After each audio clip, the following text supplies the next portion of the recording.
We're not even gonna take any time. We're gonna jump into the screen. There we are. What's up, everybody? It's your boy Ango. WrestleMania Night 2 just got off the air. It is 11:52 p.m. What a day! What a day! Definitely an interesting show. We're going to talk about it all on tonight's episode of the Ango Show. If you guys are new to the streams, go ahead and click that subscribe button, ring that bell, get all of that good stuff. Go ahead and smash that like button. A lot of stuff to talk about, a lot of good things, a couple things I didn't like, but we're going to talk about it. WrestleMania 38 is off the air, and Roman Reigns, easily predicted, obviously very predictable, but Roman Reigns is now the new WWE Undisputed Universal Championship champion, I should say. What's up, chat? We got Zachary, Shark Attack, Chris Sexton, Real Take Wrestling, DG. Let's see, David Evans, Dave, Nick. What's up, Paul? What's up, everybody? What's up, Darren Buss, Nate TV. What's up, Joe? A lot of people are in the chat talking about WrestleMania Night 2, whether they liked it or disliked it. I enjoyed it. I know that's going to make a lot of people mad, but I really don't give a shit. Oh, crap. I thought I changed the date on the stream. That's an unfortunate botch. Let's see if I can fix that, huh? I can fix that. That should be an easy fix.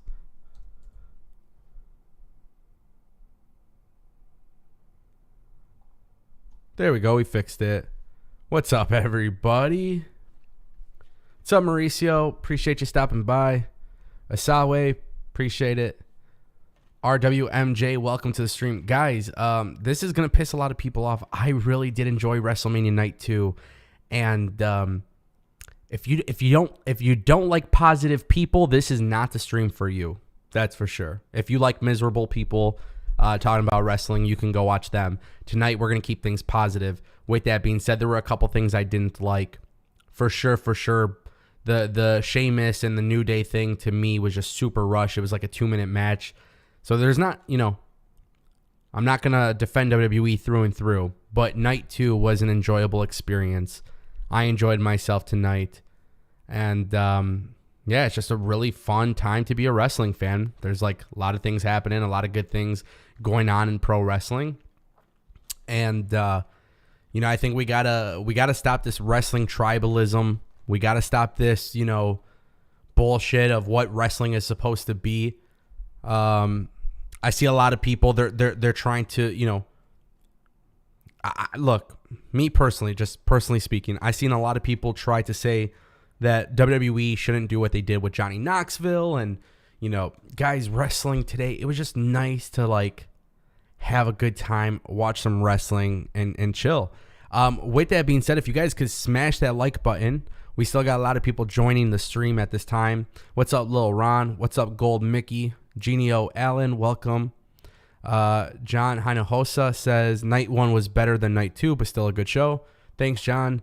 There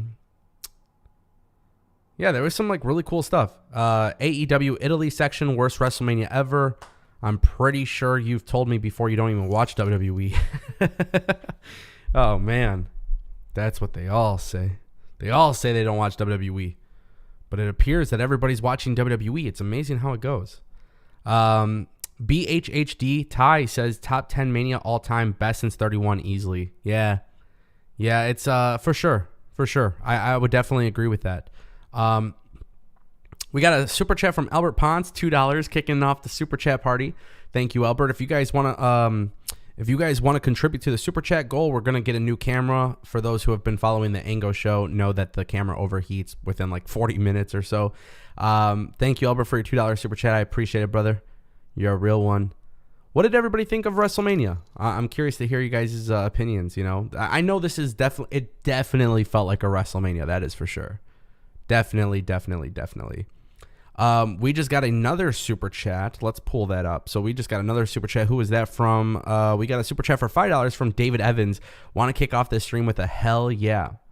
Hell yeah, brother. Hell yeah. Absolutely. It's Thank you, David, by the way, for the super chat. Take care, Nate. Appreciate it. Thanks for stopping by. Look, I'm just going to be honest, man.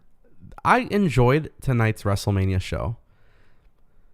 I really, really did enjoy it. And I just think it's fun, man. We just got another super chat from Darren Buss for $1.99. What is next for Lesnar? Darren, that is a wonderful question. I think we're going to see more Lesnar. I don't know if it's going to be Lesnar and Lashley. Obviously, WWE had Lashley beat Omos today. They tried to really make that a big deal, which I think they did a good job of that.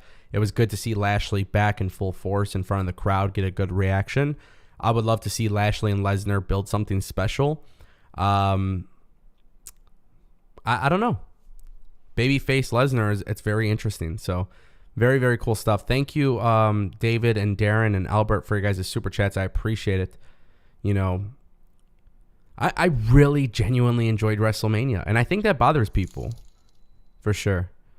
Christopher Brown just dropped a $2 super chat. WrestleMania was fire. I'm with you, brother. I am absolutely with you. I genuinely enjoyed WrestleMania. Again, not perfect, but it was definitely a more enjoyable WrestleMania than I remember in recent years, for sure. Definitely. Thank you, Christopher Brown, for your super chat. I appreciate it, brother. And yeah, just like, here's the thing with WrestleMania. It felt like WrestleMania. And I've said this last night, and I said this during the Supercard of Honor stream. But, with COVID and just the world circumstances in the last 2 years, almost 3 years, at this point, it's just been absolutely crazy, just the amount of stuff that, like, things have changed in this world, and it was nice for WrestleMania to actually feel like WrestleMania, for sure. True Exposure just dropped a $5 super chat. Brock and Roman's match didn't live up to the hype. I honestly will say this. WWE is in a tough spot with Lesnar and Reigns because you want to protect Lesnar from losing clean completely, but you're trying to keep the belt on Reigns. And I think the one thing, honestly, a lot of people need to understand when it comes to Roman Reigns, and this is just my opinion, but with Roman Reigns, we've seen it against Seth Rollins, right? So Seth Rollins, it forced Roman Reigns to do the DQ finish or whatever, right? Now with Lesnar, in order for him to beat Lesnar, he has this scenario where he has to cheat, right? With the ref being down and stuff. Now, I normally would prefer clean finishes, but I think the bigger picture here is that Roman Reigns, who is supposedly in God mode, is actually using different tactics to win now, and it almost makes it appear, and I'm trying to find the right words to describe it, but it almost makes it appear that, like, Roman Reigns, yes, while he is absolutely incredible, he will at some point have his downfall. Now, who is going to be the guy to take that belt from Roman Reigns? I know some people were possibly thinking it would be The Rock, but The Rock did not show up tonight. So that is something to absolutely consider. The Rock did not show up tonight. And I think WWE definitely wants that match. That match does not need to be for the World Championship, though. Thank you again, True Exposure, for your $5 super chat. I definitely appreciate it. We got another super chat from Albert Ponce for $2. Where does Omos go from here? That is a wonderful question. I actually don't know. When you look at WWE, one of the things that I have noticed is that their giants always have a specific role. And sometimes they push them, and sometimes they're in pretty decent mid-card feuds. I don't know what we're going to see with Omos. They did a good job of, honestly, and I know this will get criticism, Omos is not the best wrestler, okay? There is something about Omos that definitely needs to change. But I do think him being the one to lose against Lashley, like, I just think that was a perfect scenario. And they definitely sold it. They definitely sold it when Lashley was winning. And I think Omos actually made him look better. So where does he go? I assume that he's just going to be floating around in mid-card feuds. I would hope they do something pretty big with him. And I hope they work to develop him. And I genuinely think if WWE is smart, they start to invest in a mouthpiece for Omos, because that can definitely help him. There's a lot of people, man. There's a lot of people in WWE. I don't know what to expect here, but a lot of people aren't being used. And it's not a bad idea for him to get mixed up in some sort of feud, for sure. Thank you, Albert, for your super chat. We got another super chat. Let's see, where is this at?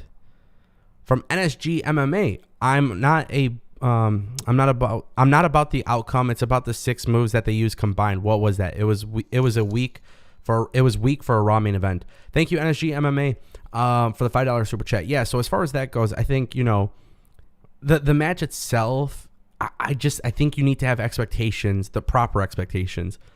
Everybody's different. Personally speaking, I will say that just as a wrestling fan, it's what I expected. I don't expect long matches with them. I don't know what WWE is trying to do with Lesnar, but it is obviously clear that there is a bigger picture to the Roman Reigns story. And we're starting to see that, somebody has to take that belt from Roman Reigns. And I think they want to establish a very, very lengthy run. Whether it's The Rock eventually coming back and winning the championship, I don't know. Maybe it's somebody brand new coming in and taking the spot. That's what I would do. But WWE is a very tricky situation with that. And I don't know how they're going to they backed themselves into the corner. Thankfully, Paul Heyman and the Bloodline made it more entertaining. So thank you, NSG MMA, for your super chat. I appreciate it. We got another super chat from Lee YS for $5. Roman Reigns is on that JBL mode. That's the route WWE is going with. We have a year for WWE to build a new star and have Roman put him over. I don't know if WWE is going to put over a new star. That is the only tricky situation. Obviously, I know there had been some stuff about Cody coming in to become a very serious threat. Does WWE put the World Championship on Cody? I hope so. WWE made the conscious decision today to make it very clear that this guy is he's going to be a big star. And they have quite a few, Austin Theory is another guy that WWE wants you to know he's going to be a big star. So I think WWE is in a very good situation with up-and-coming talent. It's just, who do they decide to have take the belt from Reigns? And I think today I'm going to look at the chat and see, who comes up with a really good scenario. But I think when it comes to Roman Reigns and defending that belt, it's got to be somebody that's literally the next guy. And the only person I could think of is Braun Breaker. And I do fear for that. I don't know if he's ready just yet, but maybe a year from now, there could be a really good scenario. Thank you again for your super chat. I appreciate it so much. We got another super chat for $3 from Mike McClaskey, but no comments for Mike. Mike, this chat is going really fast, so I'm trying to keep up with it. But thank you for your super chat, brother. I appreciate it. We also got another super chat for $1.99 from Darren Buss. Who else should join Edge? Guys, if you follow me on Twitter at The Ango Show, I actually said that WWE should put T-Bar, Dominic Dijakovic, with Edge and Damian Priest. And if you guys watch the daily uploads on this channel, I was talking about this scenario as well. So there is something that is obviously brewing with WWE for Edge and Damian Priest. Now, to my knowledge, something I was told is that one of the names floating around for the group is going to be the Jury. Now, I had seen other people on Twitter, I think even Sean Ross from Fightful had said something about them being called the Grand Jury. I don't know exactly what the plan is just yet, but what I do know is that WWE has very, very big plans for them. As far as Edge and AJ Styles go, my 2 cents, I loved it. I loved it from beginning to end. It's a very, very WWE style match. It is exactly what I expected. I think for some reason people are expecting Edge and AJ to have a whole different type of match. I absolutely loved it, though. I really loved the Edge entrance. And that's, guys, for sure. It's WrestleMania. It's a spectacular, spontaneous, stupendous. I don't know. I'm running out of adjectives, but there's a lot of great words to describe WrestleMania. It is definitely massive. Edge's entrance was beautiful. And that definitely contributes to my factor of judging WrestleMania. I know a lot of people, they're gonna judge it based on pure wrestling and booking decisions. I base it off everything, and maybe I'm a little bit biased, but I'm tired of this negativity in wrestling. I'm just being honest with you guys, and I'm gonna do my best to be as positive as possible. I will continue to always be truthful and transparent with you guys. But I'm tired of this negativity. I'm tired of looking at comments or Twitter tweets and just people being disgusted with what's happening in wrestling. So who else should join Edge? I think it should be somebody who's an up-and-comer. I've seen some people mention it on Twitter. They think that maybe Elias being repackaged could be a great job right there. Honestly, that would be freaking awesome too. So I'm curious to see what happens. Thank you, Darren, for your super chat. I appreciate it, brother. We got a couple more super chats. Let's see. It's moving so fast. Lee YS for $5. Shout out for the women's division. We no longer have to sit through Playboy matches in WrestleMania. Women's division carried day one. Not gonna lie. Even look at day two. Look at day two. When you look at the women's match, what a tremendous match. The Fatal 4-Way was booked really well. It's shocking to me that WWE, not shocking, but it's shocking to me that WWE on paper had a very interesting card. There was a lot of things where I was like, probably not going to be that good, No, this women's Fatal 4-Way match was awesome. The entrances were cool. I'm glad that all of these women came out there and had like a good match. Some cool spots. Sasha and Naomi were awesome as well. They are obviously the new champions, and Sasha Banks has finally won a match at WrestleMania. So I'm all about it. I'm excited about it. It just feels good for sure. The women's division in WWE is definitely a great women's division, and I think other companies can learn from them. That is for sure. Thank you, Lee, for your super chat. We got a couple more super chats. Let's go. Another one from Lee. Let's see. I'm trying to keep up, guys. Alexa Bliss or Rhea Ripley to join Edge. It makes sense. Or Alexa Bliss will feud with the women that join Edge's faction. I love that idea as well. Rhea Ripley and Liv Morgan are doing something together. Live for Brutality. I don't know if WWE has any plans for that long term or whatnot. I enjoy them together. The wrestling fans definitely enjoy them together, if you know what I mean. So, yeah, for sure, without a doubt, that would be really cool. I would love for them to do like multiple members, like 6 or 7 people in the group. So that's what I would love to see. WWE Raw is tomorrow. We will be live on the channel talking about it for sure. I look forward to seeing what they do. I hope they start introducing the faction like right off the rip, though. That is for sure. Thank you, Lee, again for your super chat.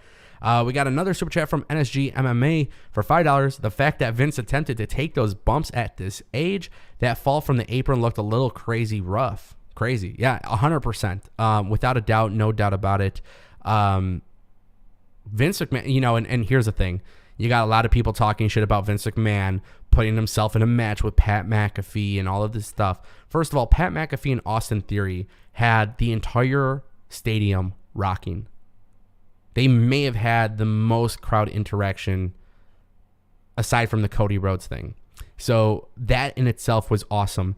Then you have Austin Theory lose, which I think is the right booking decision. Pat McAfee goes over. He's celebrating. Vince McMahon says, fuck it. He rips off his shit. He takes out. This dude is shredded. Vince McMahon is absolutely shredded. He comes in. He has a match. He grabs a ref and he has a match. And, Pat McAfee is selling for him. And it's fun. And it's not fucking perfect, dude. It's Vince McMahon at 76 years old. He's not going to have a 5-star match. I'm sorry, man. And if you guys are so determined to see a 76-year-old man have a 5-star match, like, I don't know what the hell is wrong with you. But I'm going to tell you this.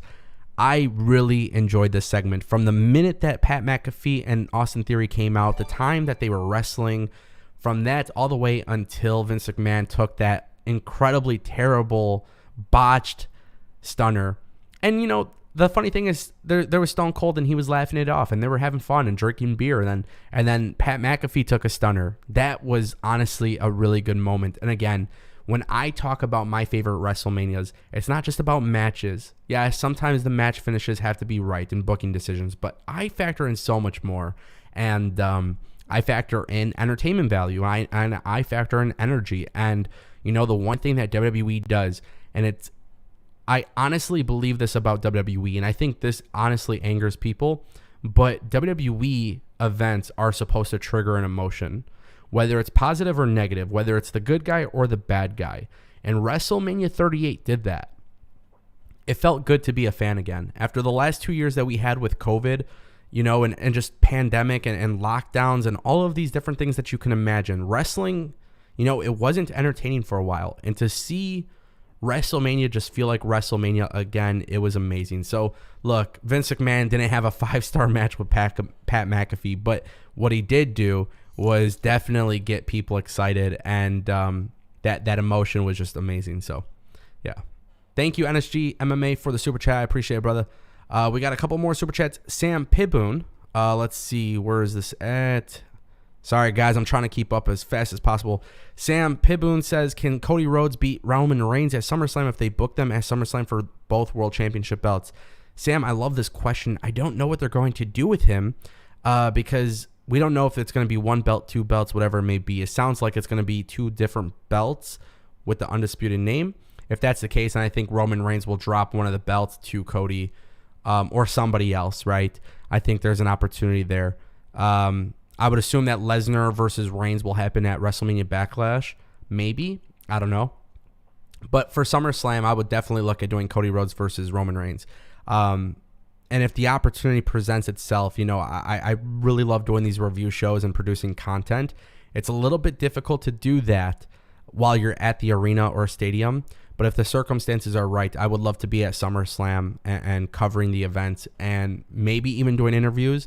Maybe hanging out with fans, wrestling fans in general, and just creating content. So if that's the case, I mean, if Cody Rhodes versus Roman Reigns is the main event, I will be there for sure. Thank you, Sam, for your super chat. We got another one from Rick Corrales for $5. What do you think of Rousey, Deville, and Baszler as a heel faction? Count me in. 100%. I think Rousey's issue is that she doesn't know how to connect with the crowd on the mic. And I like her. I like Rousey. I think her and Baszler, they can be a cool top act together. You put Deville with them, I think it works out for sure. Will WWE do it? I don't know, but I would love to see it happen because now you have Naomi and Sasha Banks who are the women tag team champions. And one of the biggest complaints that I have about WWE, by the way, is that WWE doesn't really take those belts seriously. And I get it. It's not the most important championship belt, but you can make it important by putting real tag teams and people with real chemistry together. Obviously, Ronda and Shayna are real-life friends. You add Deville into the mix. Deville could be the one to carry them on the mic. If you want Deville, to wrestle, you can do that. I actually like this idea. Rick, I love this idea. Thank you for your super chat. Appreciate it, Rick Corrales. Some more super chats coming in. We got $2.50 from Jersey Mike. I don't know. Jersey Mike from like the sub company, like yeah, that's terrible. Never mind. Jersey Mike dropped a $2.50 super chat. Main event was the same shit, different day, week. Yeah, it's nothing we haven't seen before, but it's exactly what I expected. It's what I expected. And, unfortunately, I think wrestling fans just have these crazy expectations. They were expecting something different. No, that's not how it works. That's not how it works in wrestling. Lower your expectations or at least change your expectations for sure. But yeah, main event was same shit, different day. It's exactly what I expected. So I'm not disappointed by it. They booked it that way to not necessarily ruin Lesnar, but they also booked it that way. And here's the thing. I say this a lot on the Ango show. Like, wrestling, sometimes you're going to have booking decisions that aren't favorable. And I think this is a booking decision that everybody agrees with. I think everybody likes the idea of Reigns winning. I just think we have seen Reigns and Lesnar so many times that, like, what else can you do in terms of a match? I mean, the only other thing I could think of that would have made this match better would be if Lesnar got off the top rope and did a shooting star press, right? I don't ever expect to see that happening again, though. So me personally, like as a fan, I'm just being completely honest. I didn't expect that. You know what I mean? But thank you, Jersey Mike, for your super chat. I appreciate it, brother. Let's see what else. We got a $5 super chat from Myra. Pat McAfee segment stole the show. It did.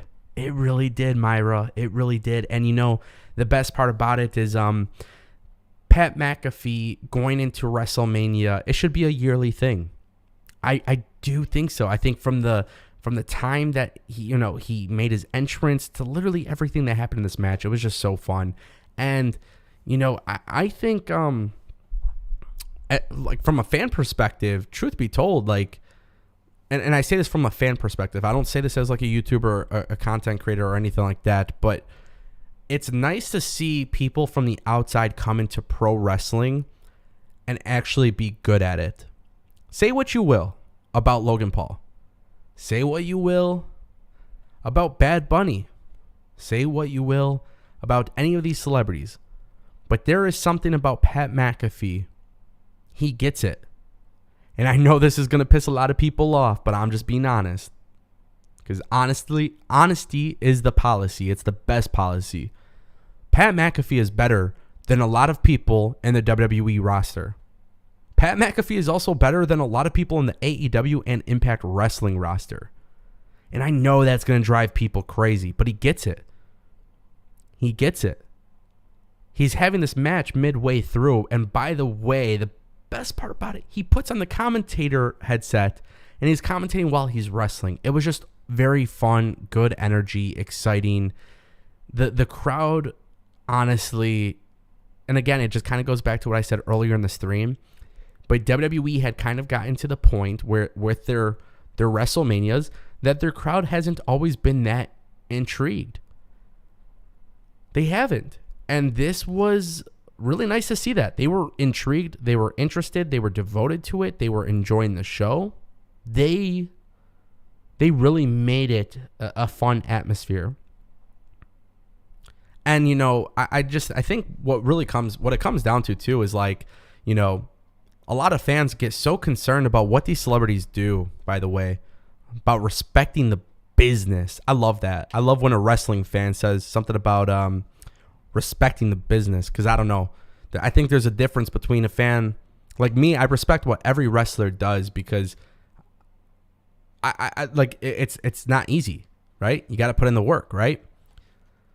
But I think it's important for people to realize and fans to realize that, like, if you want to do this, you can do this. Anybody can do this. You have to work your ass off for it. It's not going to happen overnight. But it's not our business if they respect the business or not. That's not your business. You're a wrestling fan. Unless you're putting in the work with them. If they're not taking opportunities away from you, don't sit here and talk like, bro, I don't even want to get into it. I just think that's some silly ass shit. But yeah, it was just a fun show. It was a really fun show. I'm still blown away, honest to God. I'm blown away. The show was actually so good that there was a lot of stuff that like people, like things were overshadowed. So, by the way, RK Bro, Street Profits, that stuff was absolutely incredible. The whole thing from Gable Steveson coming in, drinking, I don't know if it was beer or water or whatever it was, but they're drinking the red cups. And Chad Gable, man, right? And it was just a really cool thing. Like Chad Gable got belly to belly, I think it was. I can't remember exactly, but they did a really good thing, man.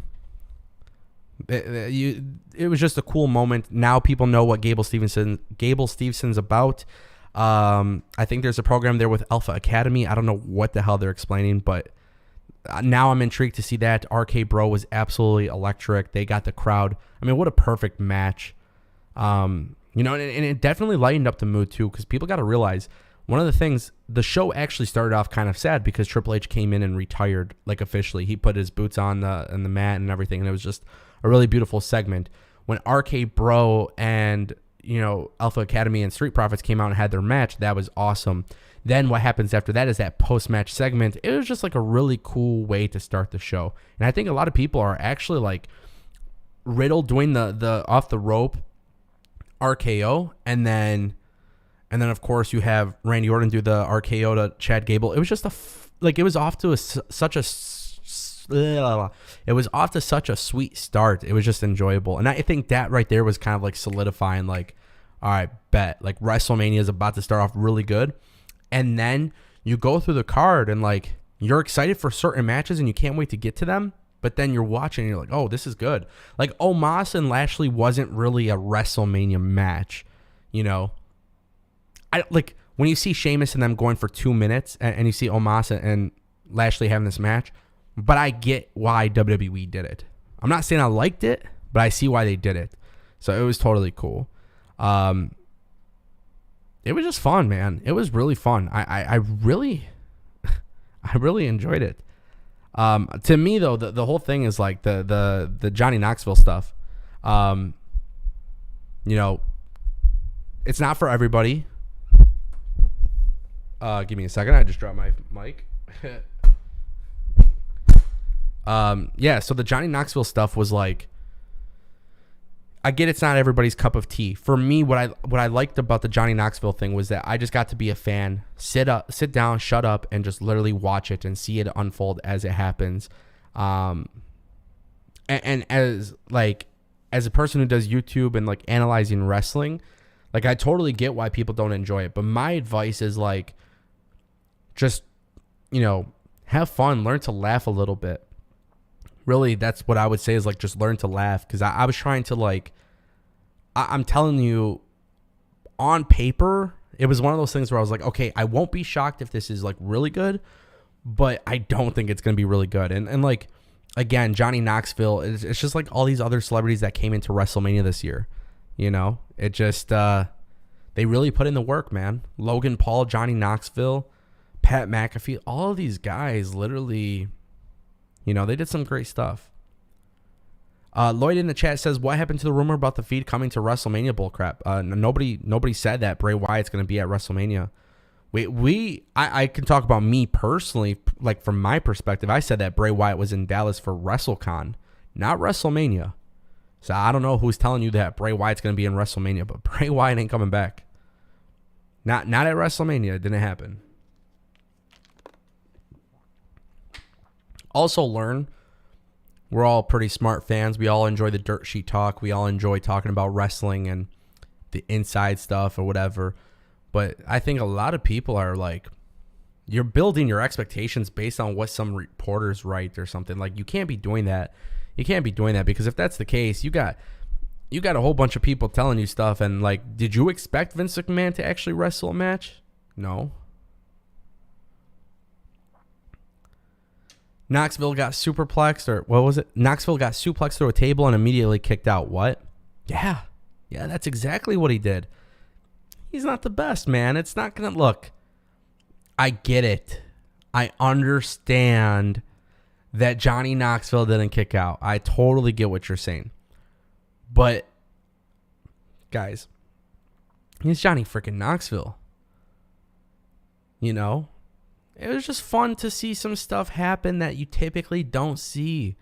It was nice to see something different. It was nice to just laugh a little bit. It was nice to not take wrestling so serious. When the hell did wrestling become this thing where people took it so damn seriously? And I know that's going to piss people off, but me personally, I'm not joking with you guys. That shit needs to stop.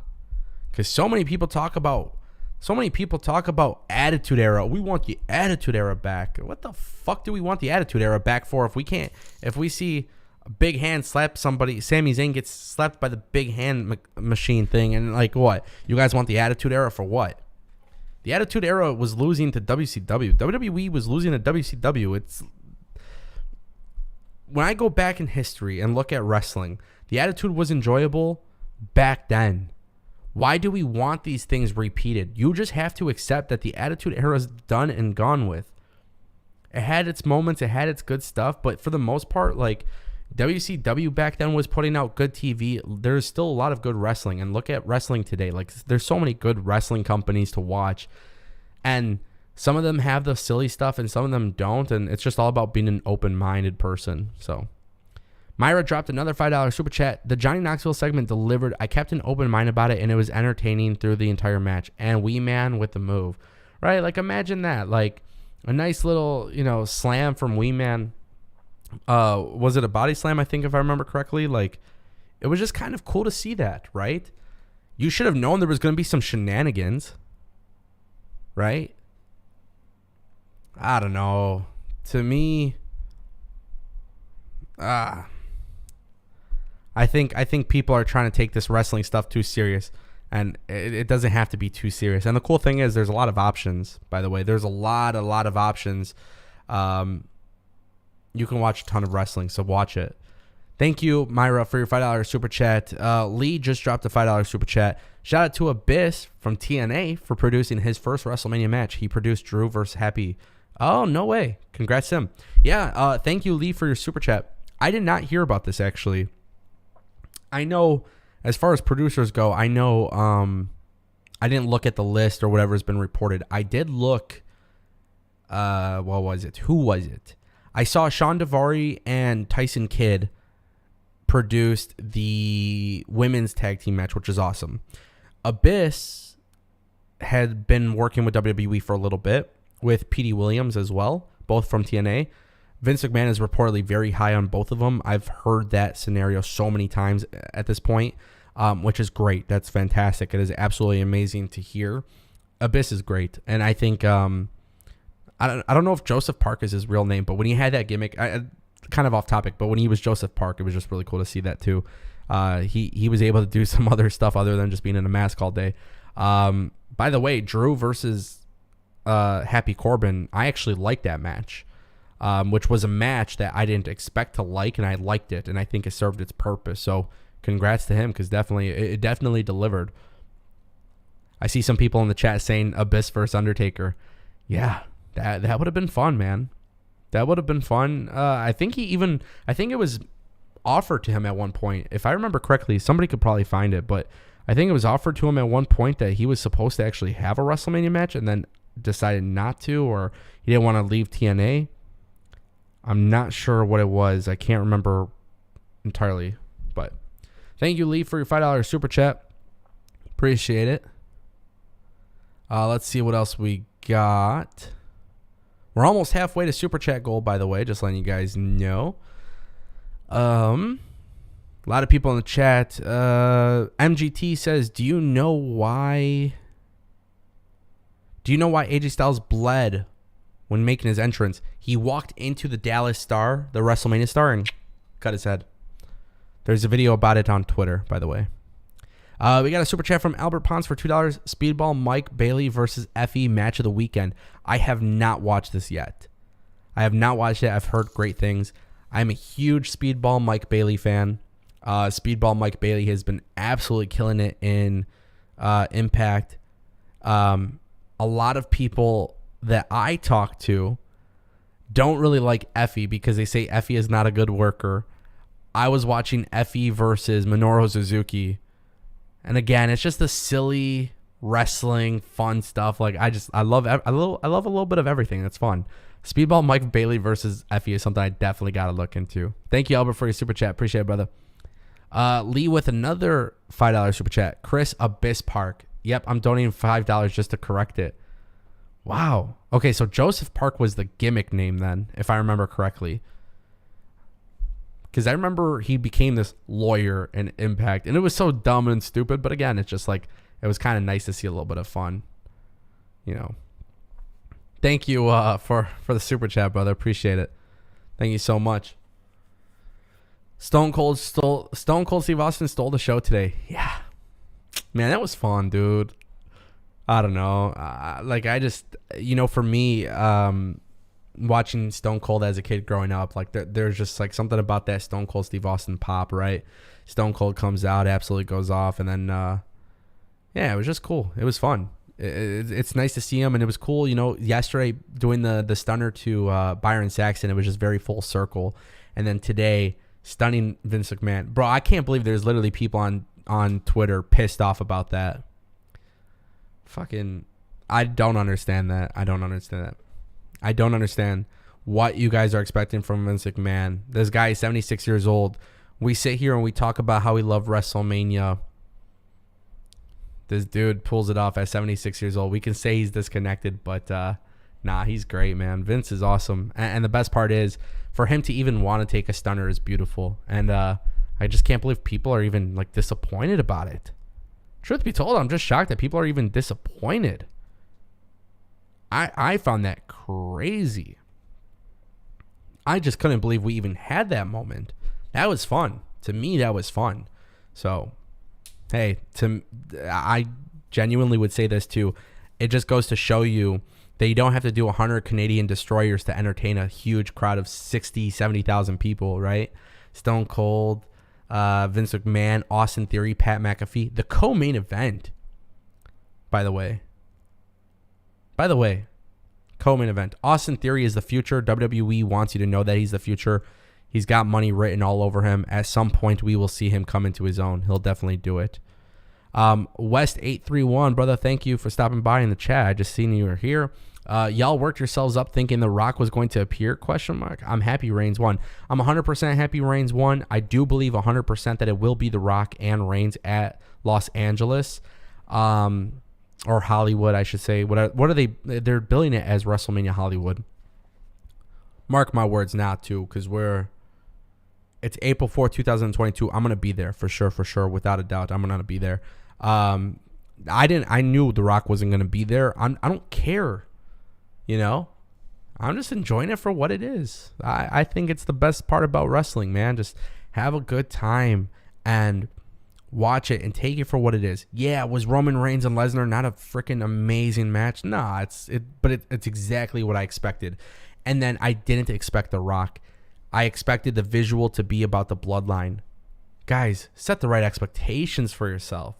Stop reading, and I know I contribute some fantasy booking on my YouTube channel, on Discord, on Twitter, but don't take fantasy booking as a way to work yourself up.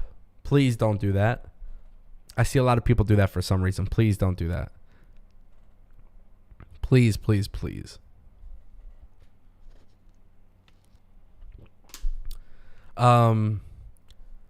If he drops that selfie crap, Theory could be something. So I want to add to this. If you're triggered by it, if you're upset by it, you should be. Because that's the point. That is the point of Austin Theory. I think eventually he'll drop it and he'll have something else about him that, like, he'll have a different style of character. But right now, Austin Theory is a heel. WWE will want him as a babyface. And I think he's, 23, 24 years old. So it just goes to show you in general how good Austin Theory is at such a young age. I see a lot of comparisons to a young Randy Orton, a young John Cena. The way you initially saw them was not the way, they get. Eventually it takes time, but they'll get bigger and better and a new image, and they'll start to hone their craft a little bit differently. So I do see a lot of comparisons to that for sure.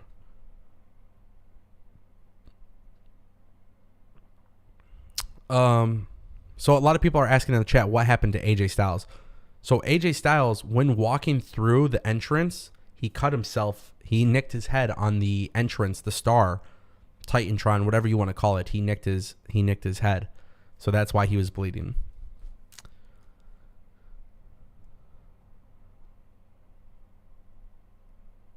Let's see what else we got.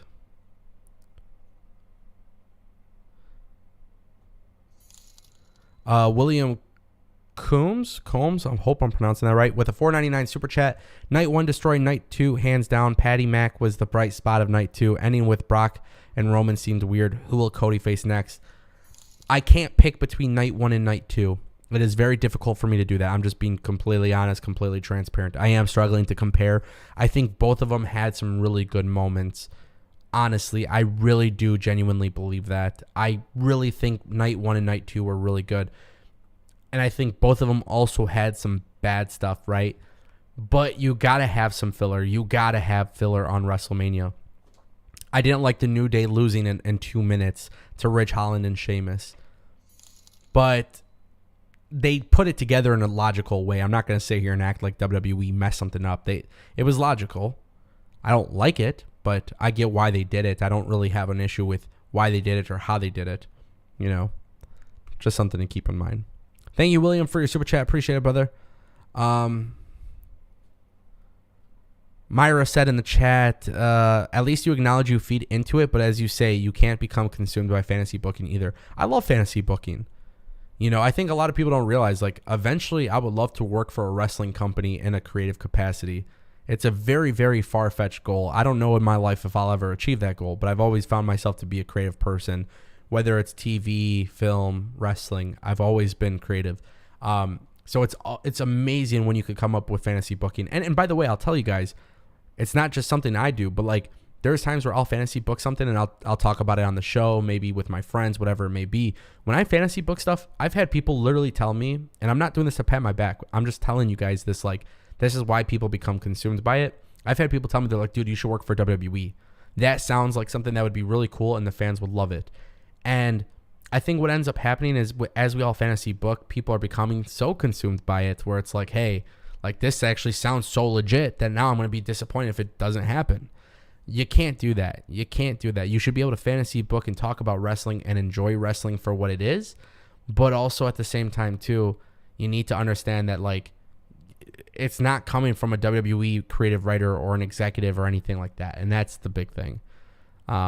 West 831 dropped another super chat for $4.99. WWE is riding with a lot of momentum after this Mania. I can't wait for Raw tomorrow. I saw it in theaters and we were hyped if we were there.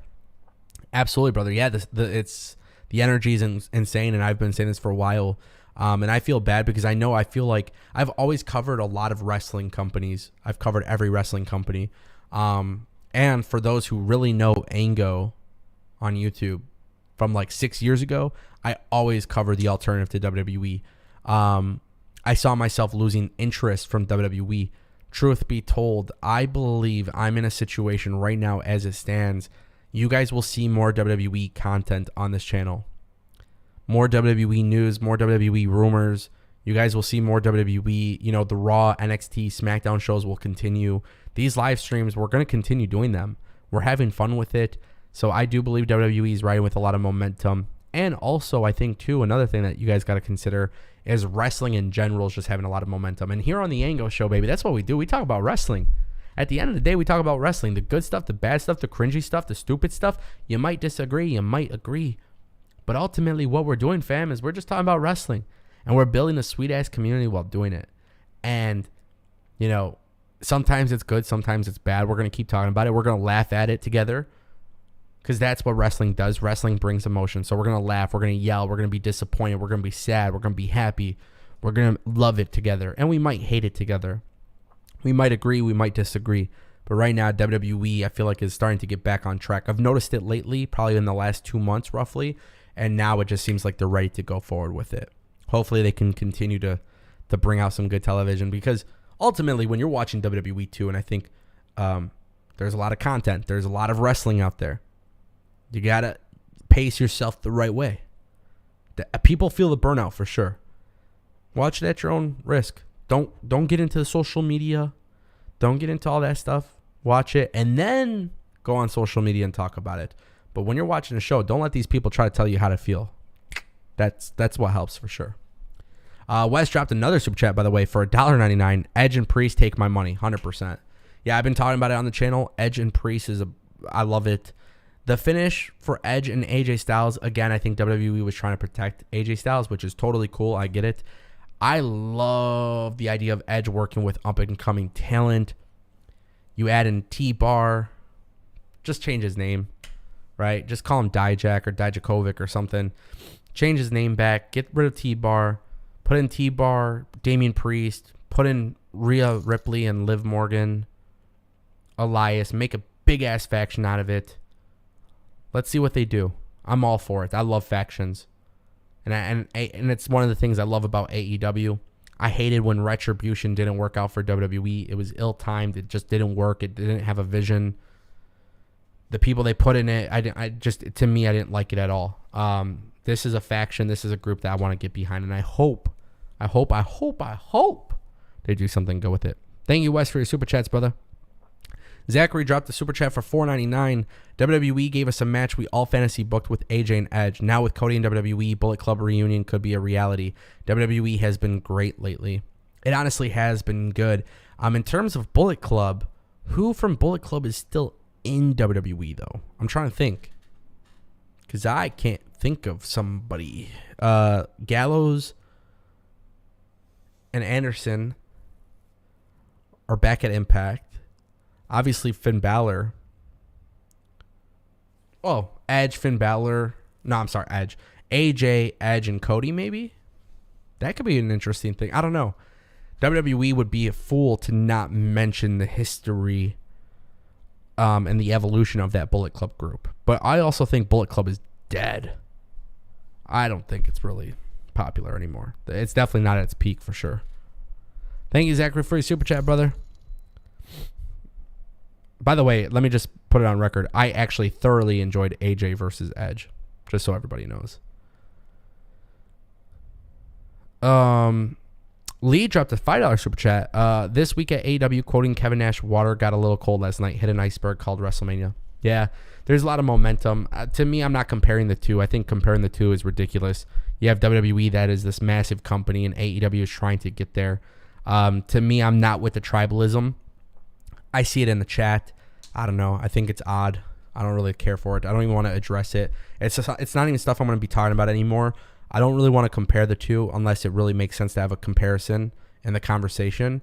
To Because we can talk about what AEW and WWE do that's good and bad and this and that, but until AEW puts 70,000 people in a stadium every single year and has this massive of a show, they're just not on the same level. Until they do that, they're not on the same level. It can't be talked about. It can't be discussed. You could sit here and talk about match quality and Johnny Knoxville and Logan Paul or this and that or blah, blah, blah, blah, blah, blah, blah. But guess what? It goes in one ear and out the other.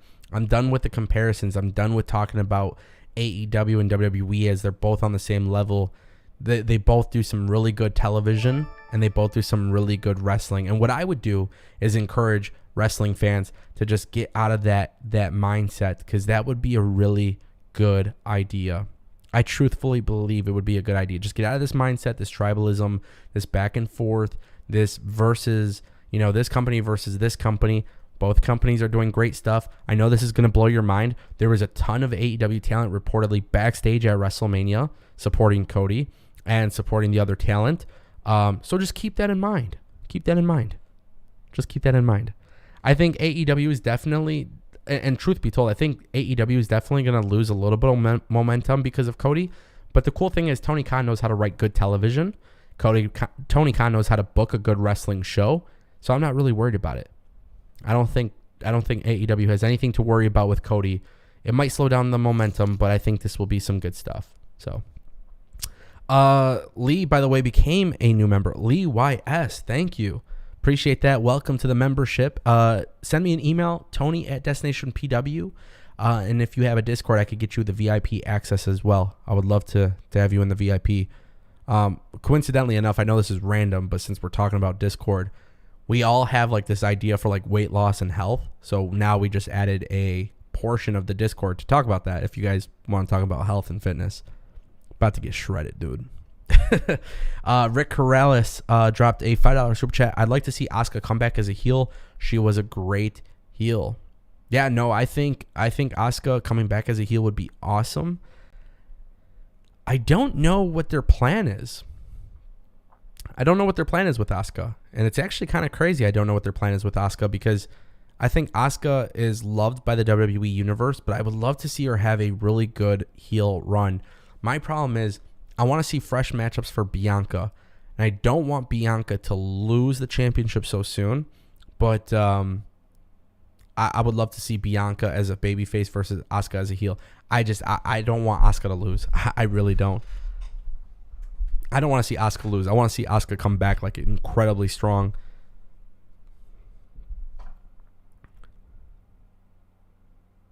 And another thing too that I think a lot of people definitely they're underestimating is Asuka coming back maybe under SmackDown. I don't know if WWE would do a switcheroo or something, but I guess you can technically do that. Io Shirai is in WWE NXT. You have Saray as well. I don't know if WWE would want to do another tag team for Asuka, but I do prefer Asuka to be a singles wrestler for sure. Thank you again, Rick, for your super chat. I appreciate it, brother. We're just a little bit over halfway to goal. I don't know if we're going to hit goal tonight, but if we do, that's awesome. I'm taking a look at the chat, trying to keep up with it. It is definitely moving fast. Albert says, do you see Drew as a real threat to Roman if he keeps slipping and ends up feuding with Zayn if you're for Cody? Zan? I can't read that. I'm sorry. But Albert, yeah, I think Drew McIntyre versus Roman makes the most sense. I really, really think Cody winning the U.S. Championship is the move to make. And I would love for WWE to immediately make that happen. I'll be in Detroit, Raw in Detroit next week. If there was ever a better time for WWE to book Cody Rhodes versus Finn Balor for the U.S. Championship, it would be then. I would have Cody hold that belt for a while until the spot for the top spot is available. That would be fun. I think Drew versus Roman would be awesome too. They're great together. It just takes a little bit of time until they make that happen. We got a super chat again from Zachary for $4.99. Cody coming to WWE has reignited a fire in this industry. WWE isn't shying away from his history at AEW. WWE is changing for the good this time around. I mean, it kind of started before Cody Rhodes, right? If you watch WWE Raw and SmackDown and NXT, there's definitely been a lot of change for WWE. It doesn't mean they've been perfect, right? We talked about this, with the US and the IC belt not being at WrestleMania. Like, it's silly, right? I hate it. I hate it. I hate it. I hate it. But I'll be honest with you guys. I'll be honest. It didn't impact my viewing experience for WrestleMania. It, honest to God, did not ruin my experience for WrestleMania. And I say that truthfully. I wish those belts were at WrestleMania, but it didn't make me hate WrestleMania less. WWE is not shying away from Cody's history at AEW. WWE, like I said, wrestling fans want to see them fail. They want to see Cody fail. Cody Rhodes was the best thing about AEW, and now he is back home at WWE. And I love that wrestling fans hate when I say that, but that's just the truth. That's the truth because Ango said so. Thank you, Zachary, for your super chat, brother. Appreciate it. You're the man. You're the man. You're the man. You're the man. A lot of people in the chat. What's up, Paco? What's up, everybody? Kevin King. Love the videos, Ango. Do you ever see Liv Morgan ever winning a championship or any championship? Yeah, absolutely. I actually met Liv Morgan WrestleMania 34, New Orleans. Great person. She was incredibly cool. I got to find my picture. We had a picture together. That was a really fun weekend, by the way. Loved it. She was awesome back then. She's awesome now. It just takes time. Not everybody could be a champion. And I know that pisses people off too, but for sure, I think Liv Morgan could be a champion. I think she has the potential to do it, and she'll get there eventually. It won't happen overnight. It's going to take time. But they have shown us that Liv Morgan could be good. There's a lot of people, man. There's a lot of people from a marketing standpoint, They presented Bianca so well, and Bianca's just such a great wrestler and she has everything, the image, the presentation, the personality. It's cool. Sarev says Veer Mahan has reached USA. He walked all the way from India. Yeah, it's cool. Veer's going to be at Raw. So I am intrigued to see how that goes. I don't know what to expect with that, but I am intrigued to see how that goes. I'm scared. Truth be told, I am scared about that, but yeah, that should be cool. Oh, snap. Guys, so I tweeted an image on Twitter with Brett Lauderdale and Jimmy Lloyd from GCW. And Albert Pons just sent me the picture with Stephanie McMahon. Oh, my God. Can I throw this up on the stream really quick? Yeah, we're live. Let's do it. For all you marks out there. There you go. There's Stephanie McMahon. GCW. Hey, GCW had a great weekend, too, by the way. They really did have a good weekend, which is cool to see. It's cool to see a lot of great indie wrestling happen and a lot of people just excited about wrestling again. Like I said, the last 2 years where it was difficult.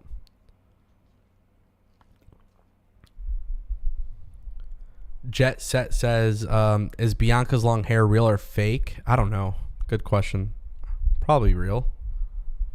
I don't know, though. That'd be interesting, right? MGT says, I wish Finn and Ricochet were at Mania, but WrestleMania didn't need them. I mean, literally every match to WrestleMania had some sort of story. Some sort of story. The Omos and Lashley didn't, but for the most part, everything had a story.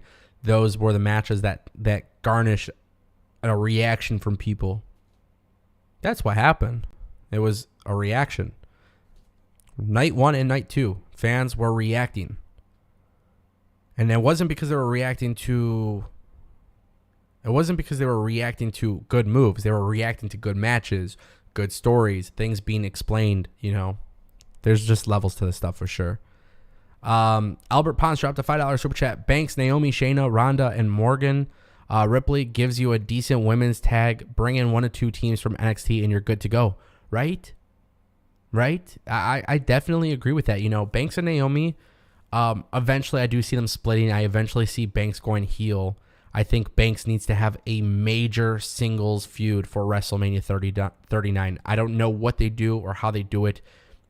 As we watch TV, as we start doing the Ango show more often, we'll probably come up with some thoughts on that. I would definitely say that Banks should have a singles match for WrestleMania. So in the meantime, having this tag team women's feud with all these different teams could be really good. Liv Morgan and Rhea Ripley are definitely over. You bring in definitely got people from NXT. I don't know if you want to rush them, but Dakota Kai and Raquel Gonzalez just won those NXT Women Championship belts. Perhaps they can do something where they invade the main roster and challenge the women and unify the belts or something. I don't know. Maybe that's an outrageous idea, but they're like an actual tag team that could work. There's a lot of cool stuff that WWE can do with the women's tag team division. They just don't do it, And the thing is, do you want to use somebody like Ronda Rousey, who was supposed to be one of the top women's single stars? Do you really, really want to put her in a scenario where she's on a tag team? That's a lot of money. But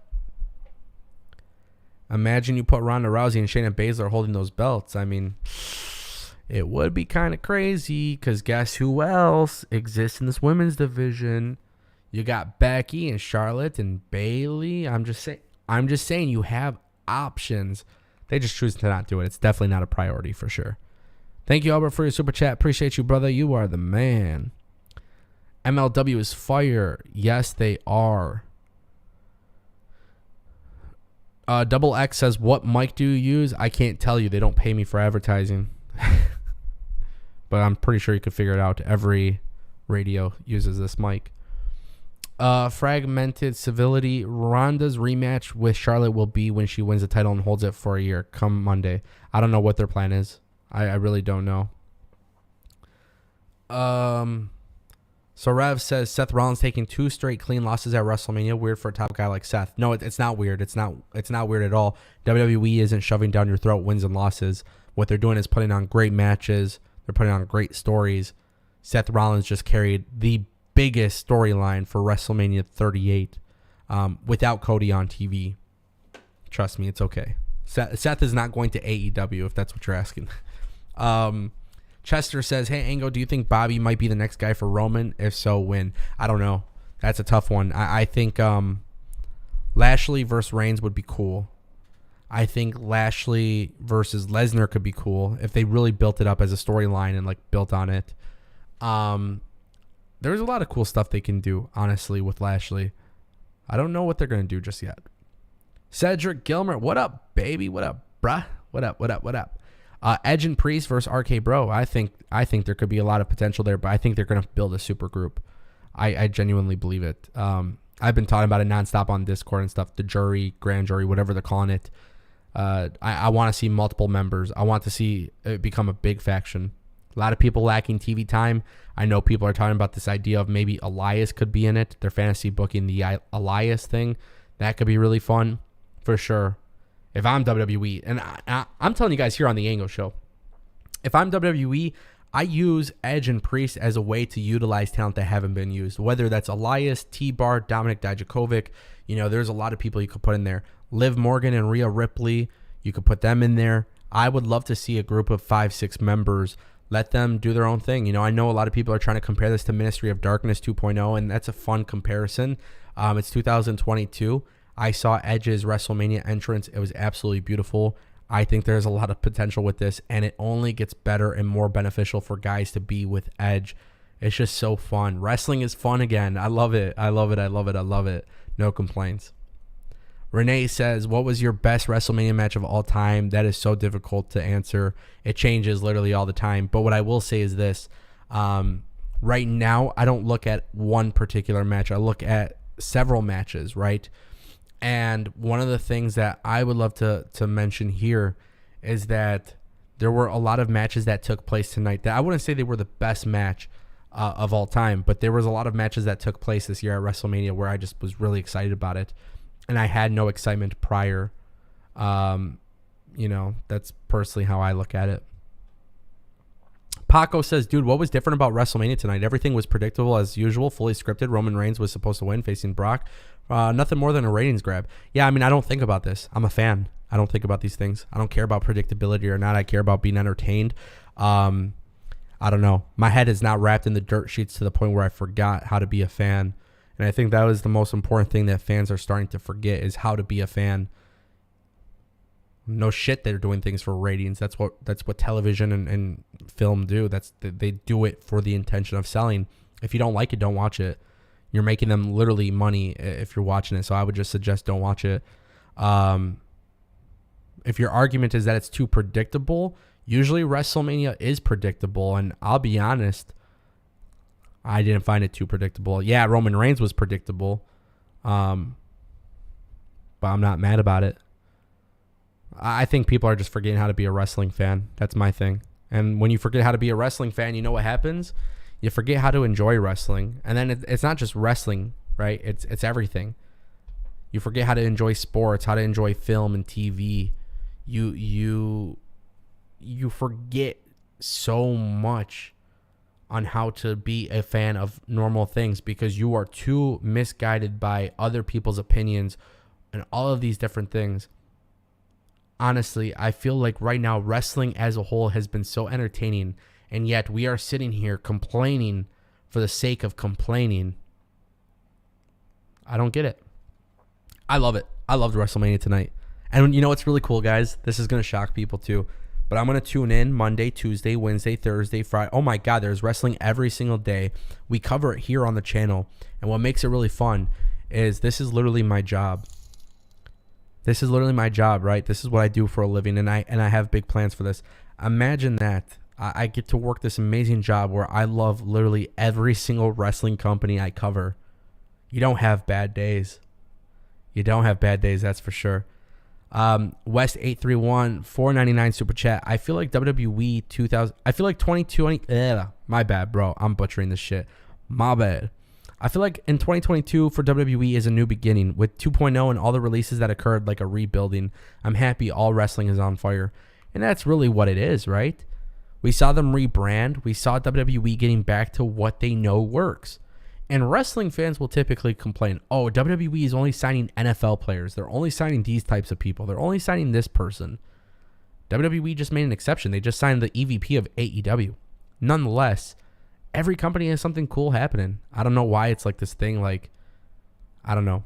Me personally, I just really enjoyed this week. And again, as I said earlier, it's literally my job to cover wrestling. And the best part is I think every company offers something really good. And I don't say that as like to cover my ass, right? I say that as I don't have a bias. I don't think people realize, like, I don't have a bias. I'm not on the payroll from Tony Khan. I'm not on the payroll from WWE. Literally, when you look at my job, I'm fortunate enough to just talk about wrestling and do that for a living. And I don't have media credentials within these companies. I don't have any attachment to these companies. So I just love the fact that, like, I get to talk about wrestling and then enjoy the stuff I talk about. And I say this a lot too, but it's like I have 900 videos to choose from. So yeah, that's the back then you could see when I hated wrestling, you could see everything, which is cool. Thank you, by the way, West, for your super chat. I appreciate it, brother. Rick dropped a $5 super chat. Rick Corrales. I hope I'm pronouncing that right, by the way. But Rick says, I'd love to see WWE go back to teams in the Survivor Series. I love AEW, but to be honest, I don't see them filling 77K in a venue. So let's dissect this, right? There's two parts to the super chat. So WWE going back to teams in Survivor Series. I'm not sure what you mean by that because they still do Raw versus SmackDown. Unless I'm forgetting something or it's slipping through my head, but they still do that. I want them to take Survivor Series more serious. That will be very, very interesting to see what they do because they only have one champion right now. I have a feeling the media was wrong. I think Roman Reigns will be carrying both belts. I don't think he's going to be using one belt. I could be wrong. I don't have any insider knowledge here. But the Undisputed Universal Champion, I have a feeling they're going to just... Any single time they've ever unified the belts, what happens, guys? They go back to having two belts at some point. Survivor Series is about champion versus champion, team versus team, Raw versus SmackDown. I love Survivor Series. They need to get back to taking it serious. What I would love, and this is fantasy booking, but I would love if Cody was holding the world championship. the WWE Championship and Roman Reigns was holding the Universal Championship, and they had a champion versus champion match. I don't care if it ended in a non-finish. I don't care. There's always going to be some sort of shenanigans, but it'd be really cool to see if WWE had that, just because it just goes to show you like how sweet it would be. Part 2 to that super chat, Rick. Let's address it. I love AEW, but to be honest, I don't see them filling $77K in a venue. I think at one point they could, but right now they're years from it. And, it's one thing to do it once. Can you do it 2 nights in a row? Can you do it every year? There's levels to this, man. WWE, the WrestleMania is like a Super Bowl on steroids. It really is. And I would love for wrestling companies to do that, but I think the best idea for Tony Khan is not to actually try to create its own WrestleMania. What I would try to do is mimic like a music festival. So what I would do is team up with all of these companies, Impact and WrestleCon and all of these companies, right? And everybody has their shows and everybody has their sponsors. And for a weekend, you have a whole bunch of shows, and then you do like All Out on Sunday. I would do something like that. But I don't think Tony Khan and AEW are really trying to help the other companies, to be honest. I think to a certain extent they would, but I don't think it's, yeah. Rick said, do you go back and watch the old AWA matches on Peacock? No, I haven't. As you can imagine, I watch so much wrestling. I don't have an opportunity to go back.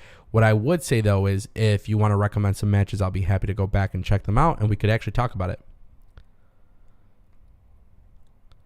West also says, I know it wouldn't happen, but it would be nice if the big gold belt came back for one more time for Raw. That would be cool, man. But WWE's got their stamp on absolutely everything. That's what it really comes down to. WWE has put their stamp. They want that WWE logo big and visible, nice. They want you to know it's a WWE belt. They want you to know it's a WWE product. And I don't blame them for that, by the way. That's just typically how they work. What I would like to see is WWE maybe mimic that belt. That would be cool. So it doesn't have to be the same exact thing, but a nice big gold belt with a big WWE logo. I think that could be cool too. There's a lot of cool things they can do if they really want to. They could. They just haven't really, unfortunately. That's really the unfortunate part. But again, WWE, they sell these belts. It's like a toy. It's crazy.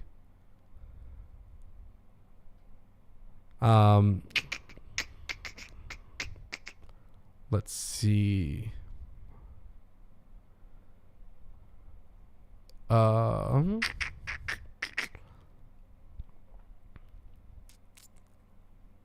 Chester Franklin Jr. says, if Samoa Joe didn't sign with AEW, he should come back to WWE to face Roman Reigns. Do I agree? No, actually, I don't. I love Samoa Joe, but I like to see him back in ROH. I don't know how I feel about him on Dynamite, but I am excited to see him on ROH if he's going to be a part of ROH.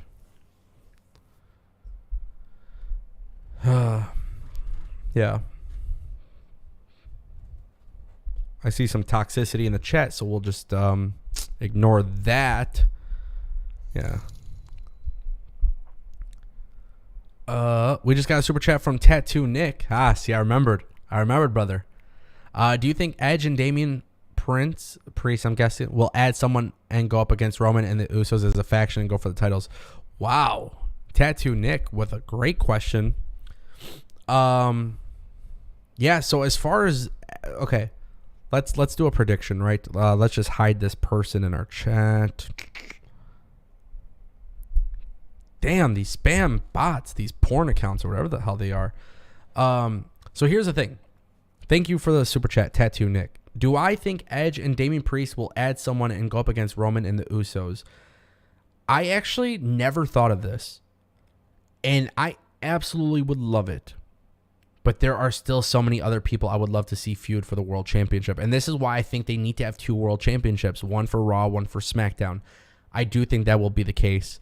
I think Edge and Damian Priest need to add some more members. As I said earlier on the stream, I don't know if you were in here. I said I would love to see Dominic Dijakovic, a.k.a. T-Bar. I seen some people fantasy book the idea of Elias because he hasn't been used. I would love, if I'm WWE, here's what I would do. I think WWE should put Edge, Damian Priest, T-Bar, Damian Priest, Rhea Ripley, Liv Morgan, and Elias. 8 members, right? Priest, Elias, Edge, Liv Morgan, Rhea Ripley, Elias. Did I say Edge? I think I said Edge. I'm losing my mind. Nonetheless, that's like 7 or 8 members. I can't even remember. But that's what I would do. I would have quite a few people.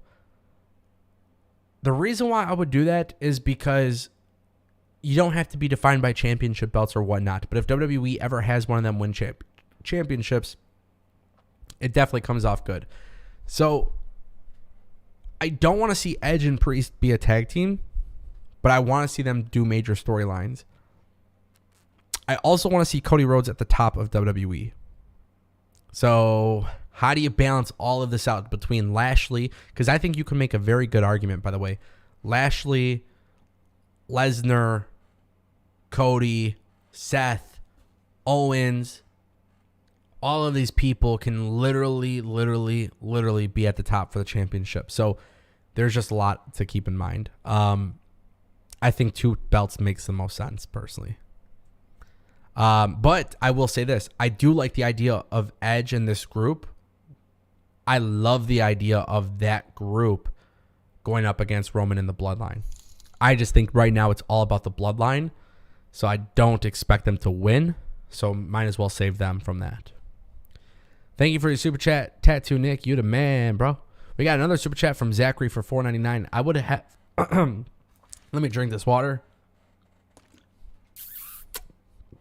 I would have WWE give Roman the single belt that was leaked, then bring back another belt and have a tournament and have Cody be the first to win it. Wow. That would be really cool. Zachary, I love this idea. You know, and it's tough. It's tough. They have a scenario right now where they use Dusty Rhodes as the tag team memorial tournament. The Dusty Cup is the tag team tournament in NXT. It would be interesting to see WWE do like a King of the Ring style tournament, but to honor Dusty, and then obviously have Cody win. That could be really cool too. That would be really intriguing as a fan. I think they are going to use that single belt that was leaked. Obviously, we covered it on this channel, but listen, man, if I'm Roman Reigns, you were disrespecting that championship anyway, so you can just drop it. Who gives a shit? Really, this is going to suck too. I know a lot of people will hate this, but I think Roman Reigns just basically coming up to Raw tomorrow and just being like, hey, like, I don't even want this belt. I know it's disrespectful, but I would be cool with that. Thanks, Zachary, for your super chat. Appreciate it. I saw Albert said something. What is WWE finally doing with Veer? He's coming. I don't know what else. Cedric Gilmer, WWE has a good problem going on with this much talent. Absolutely. Trimming that roster was a great decision. You know, I know the wrestling fans will say WWE firing a lot of people is just bad. But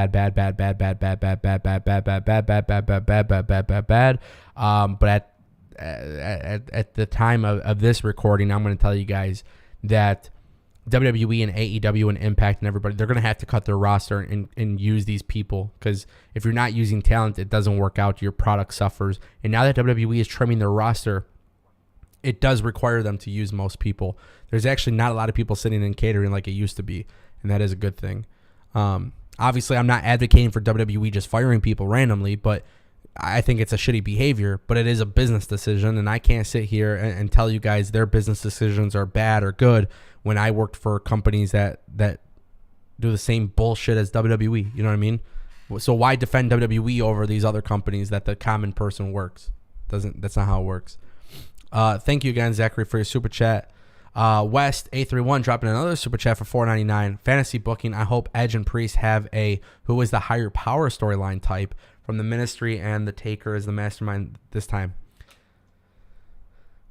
Look, it's going to be very, very simple to book Edge and Priest and whatever their group is. Their group should be booked just dominating, be dark, be anti-corporate, kind of like what Retribution should be. Anti-babyface, anti-heel. We don't rock with anybody. We don't care if you're the good guy or the bad guy. We are the most dominant group. And it would be really, really cool to see Edge and Priest. Like, I don't want to see...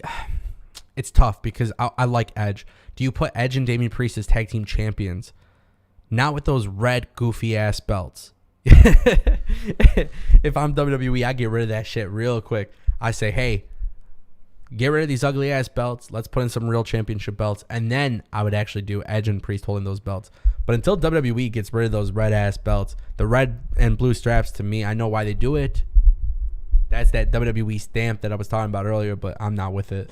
And I said that. I told my cousin, I was like, imagine this. I said, imagine WWE just, book the same way, but then change the color of their straps. I said, do you think people would care about their tag team division? And he's like, honestly, that might be the case. He's like, people might start getting more invested because it's not like WWE has neglected the Raw tag team division. We're seeing tag team matches. We're seeing actual tag teams compete. You know what I mean? It's just, it's hard to take those belts serious, man. They don't look like prizes. That's the honest truth. Thanks, Wes, for your super chat. Appreciate it, brother. Guys, we are just a little over $50 away from super chat goal. I don't know if we're going to hit it, but WrestleMania Night 2, what a wonderful show. A lot of people in the chat were kicking it. I see Myra in here. Myra said, I saw my first Briscoes match at ROH Supercard of Honor. Wow. And yes, apparently I was, in fact, living in a cave. That match was beautiful. I know we're talking about WrestleMania tonight, but I still can't get over how great that match was. Now, for those who are wondering, maybe you guys stopped by my stream the other day. I said the Briscoes and the FTR got 10 stars out of 5. Okay? My new system. Forget about Meltzer. My system. The Ango system. Tonight, I give Johnny Knoxville and Sami Zayn 10 stars out of 5 stars. Don't hate me. I'm just being... It was fun. 2 different style matches. But, man, I just love wrestling. I love the wacky shit. I love the fun stuff. It's just been really cool to watch. Very, very cool. West. I just seen your message. I can't be talking about that. If it's a dumb idea, sorry, guys. I just finished doing something that Ango can't say on stream. There you go. What about Gorillas of Destiny versus the Usos? They got to sign Gorillas of Destiny, and I don't think that's likely. Absolutely would be fun. Ronnie Southern says some of the dirt sheet stuff is totally unbelievable. Yeah, and here's the thing. We cover all the dirt sheet stuff, right? On this channel. That's what we do. We provide analysis based on the latest stories and the latest things that happen in pro wrestling. That doesn't change. But I have actually known to call out bullshit from dirt sheets. And I did it recently. I actually did it today. I've done it a lot recently where I said, hey, this is coming from a credible source, but I wouldn't believe this 100%. I don't think it's, I just, based on what I've heard and seen and things that I know about wrestling and, talking to people and whatnot, some of these things just don't seem legit. And they're not. They're not. And, yeah, man. Just don't get too attached to the news. Get attached to the product. Have the news and the headlines. Have these conversations. Talk about it. Enjoy it. That's what makes it fun. But, yeah, don't, wrestling news is not just wrestling news, but wrestling reports and rumors and all these different things. We talk about it every single day. And just like there's a lot of people, they want you to say, they want you to feel a certain way. They want you to think a certain way. Wrestling in general, it's like I don't think there's like an anti-WWE movement, but there's definitely a fan base that tries to be anti-WWE, or there's a fan base trying to be anti-AEW. To me, I don't like that. I like just wrestling in general. I love the good stuff. I like Johnny Knoxville getting his ass beat, and I love Johnny Knoxville kicking ass. And yeah, I guess Johnny Knoxville can't. He's not allowed to do that because he's famous for not being a wrestler. So, yeah. MGT says, "Hey, did you hear the trash that Dave Meltzer said about the Sami Zayn and Knoxville match?" I didn't hear anything about what Meltzer said. Not really. I mean, Meltzer's Meltzer, right? He's in a category in his own. I don't judge my opinions on wrestling based on the opinion of another person. I offer my perspective. I offer my opinion. But I just want you guys to know, I'm not trying to rub my opinion onto yours. I shouldn't be influencing your opinion on pro wrestling. If I told you the sky is blue, that is factually speaking because the sky is blue. If I told you that WWE is great, you gotta do your thing, man. You gotta come up with your own opinion. Just because I told you it's good, don't try to impress me. I'm not worried about it. You know what I mean? I'm not trying to impress you with my opinion. I'm just trying to offer a different perspective, maybe offer a different opinion, maybe bring some attention to something you didn't realize. But nah, man, I'm not here to convince you otherwise. Whatever Dave Meltzer said about Sami Zayn in Knoxville, I mean, there's people who actually put they actually believe in the ranking system that he has, the ratings, the stars, this and that. There's people who actually wrestle for the intention of being highly rated, and I think that's silly. It's cool that he has that influence, and it's cool that people respect him for that, and they take it serious. I think that's cool. But I am a believer in the only person's opinion that matters is mine. I appreciate your guys' love and support. I appreciate everybody who tunes in and enjoys my opinions and enjoys my feedback and my analysis. That's an amazing thing. And yes, it makes me feel good. And of course, I do take it into consideration with a lot of things. But me as a wrestling fan, I've been, I care about my opinion. Because your opinion should not persuade me to think differently. Just like my opinion shouldn't persuade you to think differently. Ango doesn't know wrestling. Thank you. Yeah, no, I don't. I know sports entertainment, baby. That's what I do. I watch sports entertainment. The big draw, the big stuff. That's what matters, sports entertainment. I don't know wrestling. I know sports entertainment. What I know is this. I tune in every Monday and Tuesday and Wednesday. And I tune in Wednesdays and Thursdays and Fridays. I watch all these other companies, and what's really cool is that I talk about wrestling for a living, and I provide some analysis, and I get to share my opinions on wrestling. And what I've really learned is that, I've heard a lot of people fantasy book some cool stuff. I've seen a lot of people share opinions on stuff, and I love seeing people get so creative about wrestling. That is cool to me. I might not agree with it, but I love it. I am a WWE puppet. That is true. Yeah, for sure. I can't tell you how much Vince McMahon is paying me right now, but I can tell you that if he was paying me, it would cost a lot of money. What the fuck? I see a lot of people. I see a lot of people in the chat just talking. Nah, I don't even care about that. I don't care. For me, and my community and what we do, we just watch wrestling because we enjoy it, man. It's not that deep. The troll behavior and all that stuff is just like, it's weird. I don't know. I've seen a lot of people throughout the years. Oh, and by the way, this is not new. This was happening back when TNA was doing their thing. It's entertaining how people will take time out of their day to troll you, Ango. It goes to show you're doing something right. Thanks, Myra. Yeah, no, I'm not. You can't troll me because the thing is, like, think about it.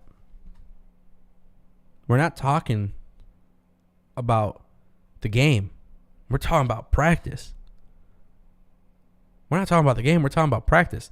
We're not talking about facts. We're talking about opinions. You don't like somebody's opinion. I mean, I feel for you. Society works in a way where you can talk about wrestling and say this is good, this is bad, this is that, blah, blah, blah, blah, blah, blah, blah, blah, blah. I don't know. It wasn't the greatest main event of all time, not even the best match. Yeah. No, I've actually said it was fine, but expectations are everything. I didn't sit here and I don't know. I guess my audience thinks that Roman Reigns and Lesnar are going to do Canadian Destroyers and Tombstone Pile Drivers and fucking Tope Suicidas for 35 minutes. What the fuck are people, like, what are people expecting in wrestling? What are you guys expecting in wrestling? I never said, it never came out of my mouth that this was the greatest main event of all time. Holy shit, dude. Like, literally. It was just a fun match, back and forth. They made the right booking decision. To be honest with you, WrestleMania Night 1 and Night 2, it was a lot of wrestling. I didn't really give a shit about that match either way, to be honest. Thanks, Arev.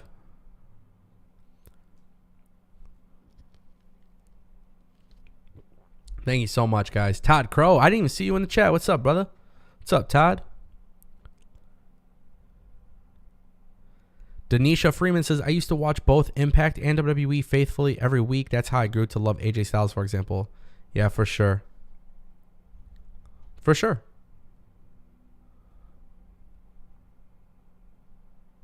I 100% I agree. Wes says the pacing for night 1 and 2 was really good. Yes, the only thing I didn't like about the pacing or the show, the structure, honest to God, was the only thing I hated for sure was the too many video recaps. I think it's WWE. I know they do it, and it's just not something I'm into. But yeah, the pacing was still good.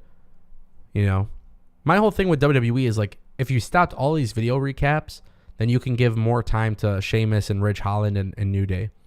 But also, you got to keep in mind, there's a lot of people watching WrestleMania that haven't paid attention to the stories. They're just tuning in for the first time, so they need to have video recaps.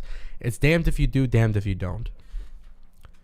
Albert Pond says, Ango, do you ever think we get Jacob Fatu in WWE, AEW, or Impact? I feel he could shine in any of the three. Yeah, 100%. I think Jacob Fatu finds his way in WWE. I don't think it'll be AEW. I don't think it'll be Impact, but I do think it'll be in WWE at some point.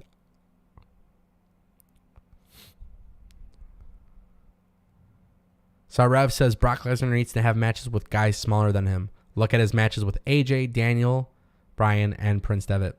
Yep. Yeah, 100%. I agree with that. Renee says the whole point of WrestleMania weekend is feeling great about wrestling companies in the world. This is the time to talk about great things about wrestling from the past year.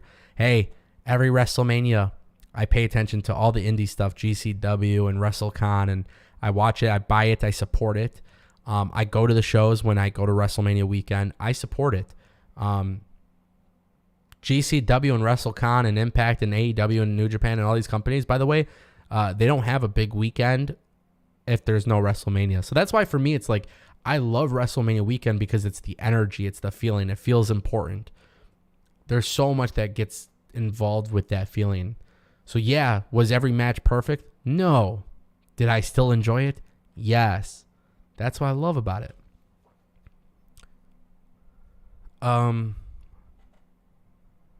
Let's see. Rick Corrales says, today I bypassed the pre-show. I did too, actually. Pre-show is too long, 2 hours. I'm not with it. Again, right? You see Sheamus and Ridge Holland not have... The match with New Day was literally 2 minutes. So just to clarify, you know, when that happens, oh, God, the camera overheated. Sorry, guys. We'll put this image of Stephanie.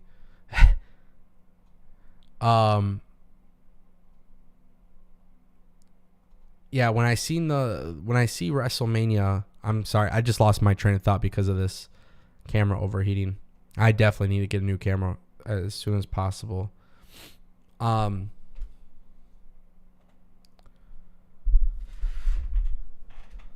forgot what I was saying, so we're just gonna move on. My bad. I got distracted because the camera died out.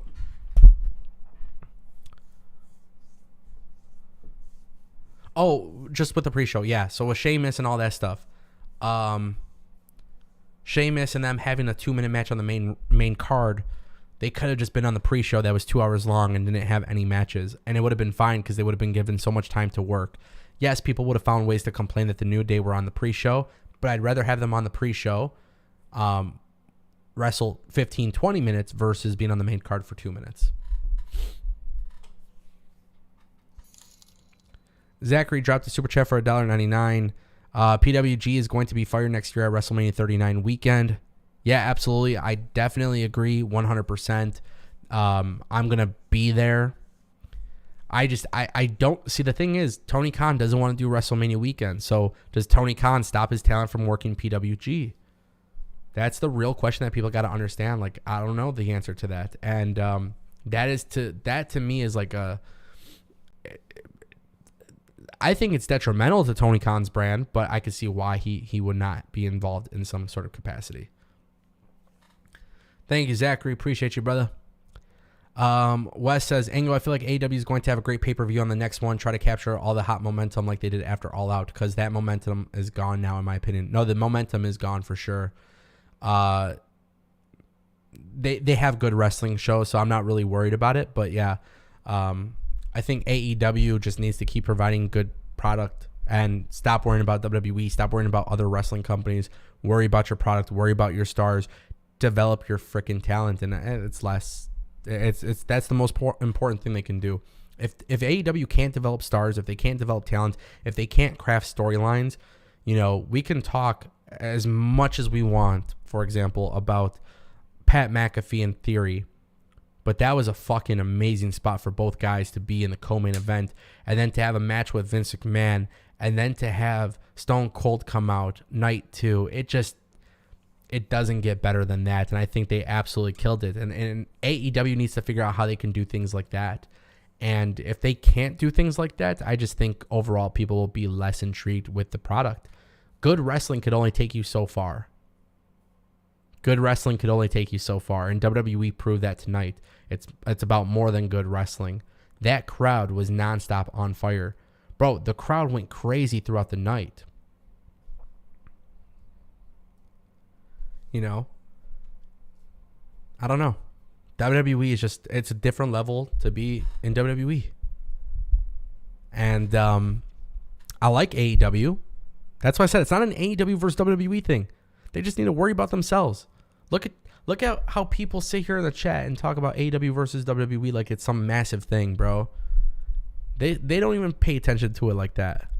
Just they need to focus on themselves, put out a good product, keep doing what you're doing, develop stars, get people to react, and people will love it. What if TK buys WWE? You're out of your damn mind, dude. No way. No way, dude. Not happening. Not happening. It's not happening. Stop telling yourself that it's happening. It's definitely not happening. Don't tell yourself that TK is buying WWE. I don't know why people... Dude. Okay. I'm not reading stupid shit anymore in my chat. If you guys are writing stupid shit in my chat, I'm not addressing it. Todd Crow says a 2-hour pre-show with no matches is too long. Bro, that's stupid. No, I'm kidding. No, a 2-hour pre-show is honestly with no matches. It is too long. A lot of video recaps. And look, it's cool because they had like George Kittle. I think he played for the San Francisco 49ers. So that was cool. But like, you have some celebrities come in and do the panel and stuff like that's cool. Some segments. I like that. But at least a match or two, And I think that's where I kind of get pissed because it's like, okay, you don't have your IC championship or US championship being defended. You could have at least put them on the pre-show for sure.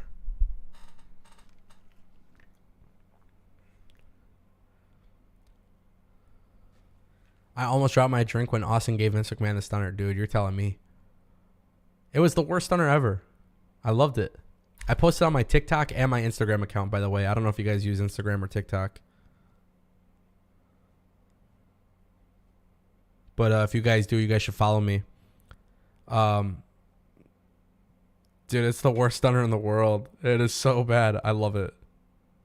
God, how fun is wrestling? Hey, baby, do me a favor. Yeah. Yeah, people are definitely talking about it.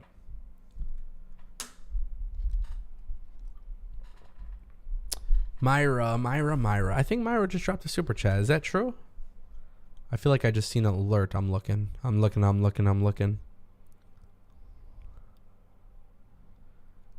Let's see where we're at with it. Yeah, so Myra dropped a super chat for $5. Back to WrestleMania Night 2. Yes, you're right. Let's talk about WrestleMania Night 2. Although rushed, I appreciate the Big E homage. That was so cool. They did a great job with that. For those who didn't see it, they were basically wearing singlets. just cool, man. And then Xavier Woods did the little spot where he took off his straps for the singlet, which was really cool. That had a lot of people excited. It had a lot of people talking. It had a lot of people excited. Just cool. It's they obviously have something that they're doing with Pete Dunne. I don't know exactly what that is, but they're doing something with Pete Dunne. Little scrappy boy. He's just trying to fight. They're kind of presenting him as a child. I don't know what the hell they're doing with Pete Dunne. I kind of like it, but they only did it for like 2 minutes. So that's the thing that sucks out of it. But it's cool to see Pete Dunne on that big stage, honestly.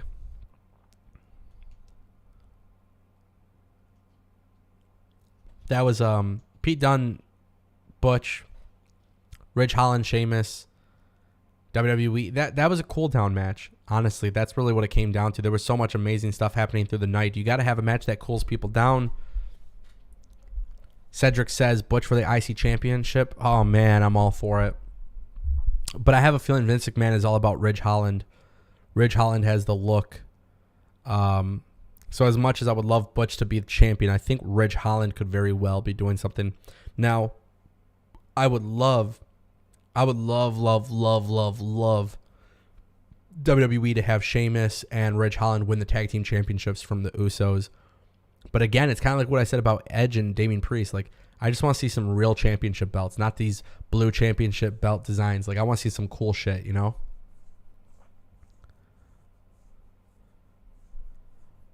Vimor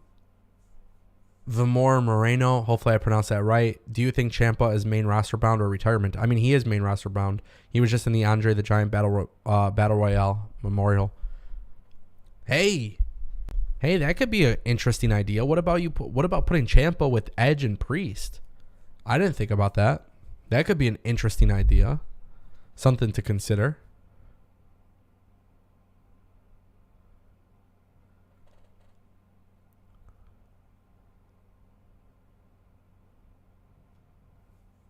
Renee says it's not so much a bad stunner from Stone Cold and McMahon. The point is to make people laugh and make people feel alive again after the pandemic. It's sports entertainment. It's right on the money. And I know that's going to make a lot of people mad, but I truly believe that it's like, it's fine, dude. It's not that deep. It was funny. It was silly. It's Vince McMahon. He's 76 freaking years old, dude. I don't know. I was laughing. I honestly saw that stunner and I was just like, okay, you know what? First of all, Austin Theory and Pat McAfee was fucking awesome. That match was awesome. Potentially match of the night, honestly. And I'm not saying it is match of the night, but it's potentially match of the night. And then you get some extra bonus stuff on top of it. It's just really, really cool. I loved it. And you're right. I feel alive again after the pandemic for sure. So it was really cool to see that happen. I don't know what will come out of it, but Austin Theory and Pat McAfee were awesome. And I can't wait to see what WWE does going forward with that. Wes says the building is going to go crazy when Big E returns. A lot of people don't think he'll return. I believe in miracles. I believe anything is possible. Thankfully, it sounds like it is possible. And when he does come back, I think it's inevitable. Big E is the guy. WWE has it. They just got to do it at some point. We got a super chat for $5 from Rick Corrales.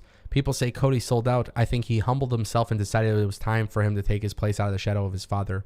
I think Cody, thank you for super chat, Rick. I think Cody was, and I've always said this, I feel like he was just an outsider. And I think he became an outsider because he was trying so hard.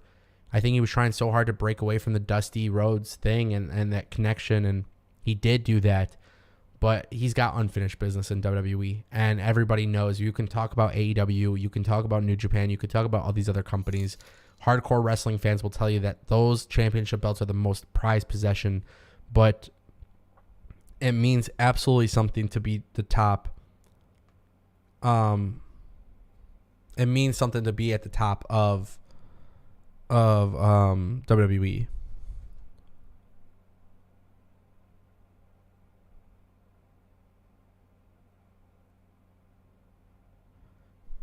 Let's see. Oh, we got another super chat. Thank you, Rick, for your super chat, brother. Appreciate it. We got another super chat from West831. I hope to see Cody versus Lesnar. Sounds fire or not? No, I think it's fire. I think it sounds absolutely fire. To me, as a wrestling fan, like Cody Lesnar is one of the biggest acts in WWE history, bro. 100%. It's a big thing, you know.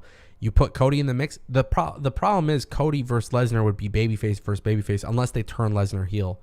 We don't know if Cody's going to be a heel or a babyface, and that is what intrigues me.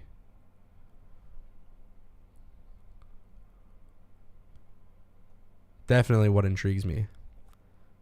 Also want to mention that too. If Cody versus Lesnar, that's not something you do at a random pay-per-view.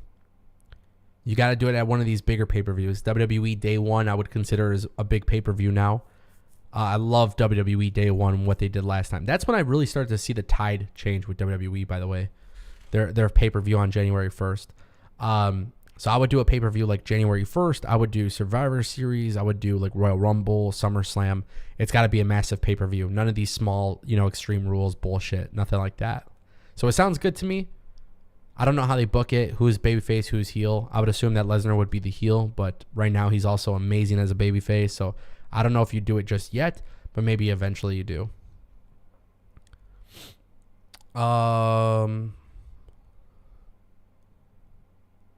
Thank you again for your super chat, brother. Let's see. Ayo Mahala Israel. What up, brother? Welcome to the stream. He says, Ango, the next rivalry is the American Nightmare versus the Phenomenal One. Call it the Phenomenal Nightmare. Dude, I love the idea of Cody versus AJ just because of the paths that they've taken in their career. They both ultimately ended up in WWE. The problem or concern that I have with that is AJ just lost to Edge. And I really, really, really, really, really want AJ to go and get a big push, or not even a big push, but do something pretty good, something pretty big, something relevant. Albert says Brock versus Gunther. Sorry, LOL. It would be a good match, or even Lashley versus Gunther. Needs to be on the main roster. Yeah, I think Gunther finds his way to the main roster. I don't know when. That would be really, really fun. That would be really cool. I think Brock versus Gunther could be really fun. I think that sounds funner than Lashley, just because the chops to Brock Lesnar, that reaction would be absolutely hilarious. I just don't see WWE in a rush to move up Gunther just yet. But maybe. I mean, they did change his name. It would make sense. There's just a lot of people I think should be pushed right now. It's hard. When you have so many people you're trying to push, it's like there's so many people you could push, so many people you want to push. If you're not pushing them, somebody gets lost in the shuffle. Next thing you know, you look like AEW Dynamite on Wednesdays. And I just don't really rock with that right now. MGT says, Ango on Raw, who do you think will start the show, Cody or Reigns? Oh, I mean, if I'm WWE, you want the ratings, right? So I would keep Cody to end the show. But I would really, really love for Cody to open the show. So either or. But if you have Roman Reigns end the show, then you get that massive pop for ratings. I think people stick around for Cody and Reigns, either or. Maybe they stay more for Reigns. I don't know. But right now, there's a lot of momentum going to WWE. A lot of people will be watching Raw. This will probably be its highest rating that it's had in a very, very long time. But, hey, the cool thing is WWE's been improving the product overnight or every weekly basis. Raw is getting better. My guys know, too. All my OGs that are in the Discord, they've seen me talk about Raw, and it's like, hey, it's not perfect. But they've improved so much where I've enjoyed it. And, like, it got really, really cool to like start reviewing Raw shows again. And you guys could look back at those old streams. Like you would see like I would get pissed about certain things, but for the most part, it was an enjoyable show. Cedric says, does Edge versus Brock Lesnar match sound fun? It does, but I would stop. I wouldn't do that just yet. There's a couple matches I would do first for Edge. So I would keep Brock away for now. We got a super chat from Zachary for $1.99. Personally, I would never turn Brock heel again. Dude, at some point it has to happen. But holy shit, his run as a babyface is so fun. And Brock Lesnar has still, throughout this time being a babyface, he's always been solo. So it would be really interesting to see what happens if Brock Lesnar were to maybe align with other talent. You know, like, I know this sounds crazy, but bear with me for a second. We have RK Bro, Randy Orton, and Matt Riddle. And you see a scenario. Let's just fantasy book for a second, right? So you have Matt Riddle and Randy Orton and Matt Riddle versus Street Profits. We talked about fantasy booking Street Profits, right? Turning them heel. We've been talking about this a lot on the live streams. So let's just say, for example, Lashley turns heel and you're trying to build a single feud between Lashley and Lesnar. Well, now you put yourself in a situation where you could actually have Brock Lesnar with Randy Orton and Matt Riddle 6-man tag match on Raw against Lashley and Street Profits that are the heels. Now we're fantasy booking, but we haven't really seen babyface Brock team up with other people on television. So it would be kind of fun to see that. I know you don't want to waste all of Brock's appearances on television, but I would use Brock a little bit here and there on TV as a babyface. It's obviously getting a big reaction. A lot of people love it. And I think that idea of Brock being a babyface and just sometimes doing these 6-man tags, teaming up with people, and then you could build your singles feud with Lashley along the way, and then RK Bro could build their feud with Street Profits. It's not about factions or groups. It's just about alliances, you know? Baby faces versus heels. WWE did that a lot with Roman Reigns and other people. They just never do it with Lesnar. And I think that would be fun and silly. And I really do think it would be hilarious to see Matt Riddle and Lesnar, by the way. Thanks, Zachary, for your super chat, brother. Albert Pons dropped a 5-bomb. So if Edge has a big group, who leads the good guys and who opposes them? This could be a good long-term storyline if done right. I mean, if I'm WWE, I look at this from a long-term standpoint as it is. Obviously, with WrestleMania being the ultimate, baby faces going over. Right now, there's a brand split, so it just really, really depends on the group and stuff. But if you have Edge, Damian Priest, T-Bar, Elias, or something like that, maybe that's how you do Edge and Lesnar. I mean, that could be massive. You have Gable Steveson, who is a babyface, with maybe babyface Street Profits. Alpha Academy right now are heels, but maybe they turn to a babyface and you start building a group with like Gable Steveson. I mean, imagine that, Gable Steveson and Alpha Academy with Kurt Angle on their corner. There's a lot of different ways you can do this, but I think ultimately if you're WWE, you want to build Gable Steveson up, so why not put him with Alpha Academy as babyfaces? I know that sounds crazy because Gable Steveson doing the thing, the belly to belly or whatever it was on Chad Gable. But I would assume that maybe WWE would be in a really, really good situation if they somehow turn the tables a little bit. Gable Steveson, I saw Cedric say this too. Gable Steveson and Brock Lesnar would be a good duo. It can give Gable that rub. Shelton Benjamin and Charlie Haas were with Kurt Angle, right? How cool was that back in the day? You can almost replicate it. You can kind of go back and reuse that. So, who leads the good guys? If you want to build Lesnar and Edge, I think the timing is weird, but if you wanted to, you can do that. It just sucks because you really, really want Edge and the guys to go over. You want them to be as dominant as possible and then have somebody go over. And you would want them to go over maybe at SummerSlam or WrestleMania. I would hope WWE does this storyline for about a good year, maybe even longer. So Rav says Brock will never do a tag team. I'm not saying for Brock to be a part of a tag team, but what I'm saying is for Brock to have allies because he would be a babyface. Having a group of his own could be really cool.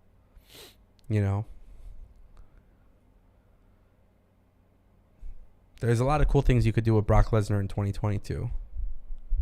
You just got to actually do it. You got to commit to it too. You can't just sit there and you can't just say you're going to do it and then start and stop pushes like you've done for other people. And I know it's Brock Lesnar we're talking about, so that's probably not likely, but you just don't want them to start and stop anything. I was surprised how Vince introduced Austin Theory as future Universal Champion. You could sense something is cooking good for Austin Theory. Yeah, I mean, obviously the storyline here is that Austin Theory is the heel. They definitely want to push Austin Theory. He was rumored before the whole COVID thing happened, by the way. There was a rumor that Austin Theory was going to get a top spot on Raw, like as champion. Then Roman got COVID and all these plans changed. But if that rumor is true, I mean, it makes sense, dude. Austin Theory, he's got a bright future. People got to start respecting it. Thank you, by the way, Albert. I don't know if I said thank you, but thank you again for your super chat. Appreciate it, brother.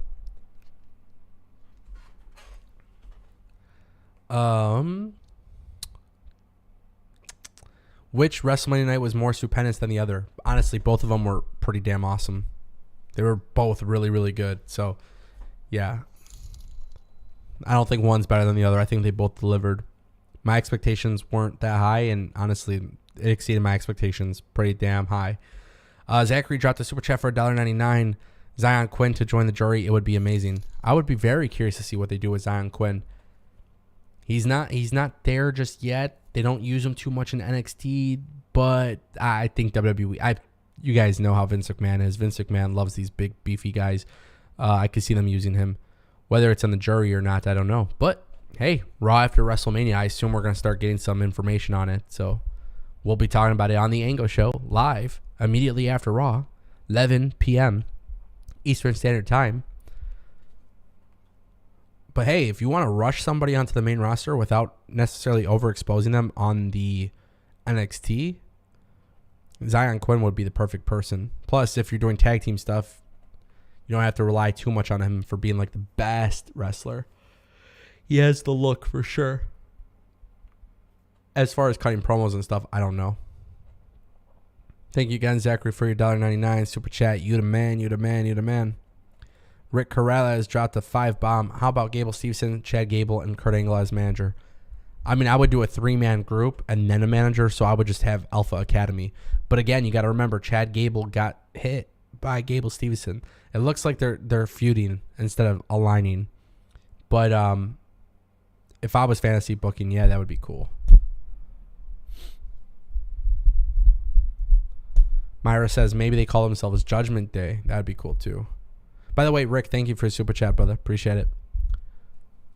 Wes says, I think Malachi Black will be back in WWE in the future. I know he's a major storyline right now with his group, but I remember seeing reports about WWE officials regretting letting him go. As far as the reports go, I'm sure WWE wanted to keep him and whatnot, but it's tough, man. WWE had a bloated roster, you know? That's why when I complain about AEW's bloated roster, it doesn't just come out of fucking nowhere. Like, it's like a real criticism because we've seen what it did for WWE. The same people who complain that WWE released 200 people don't realize that AEW has literally signed like 1 million people.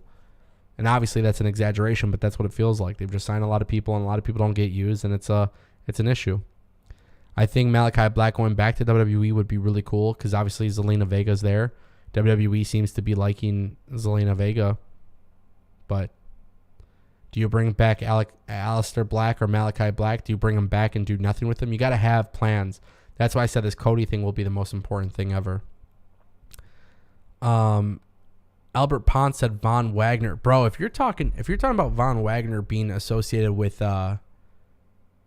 if you're talking about Von Wagner being associated with the jury or the grand jury or whatever they're calling it, dude,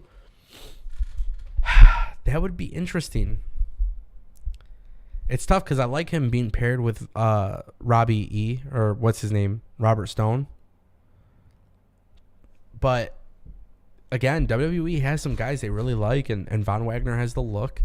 He could be the big man. I mean, they're all pretty freaking big, honestly, when you think about it. But he could kind of be like the big man that, like the muscle of the group.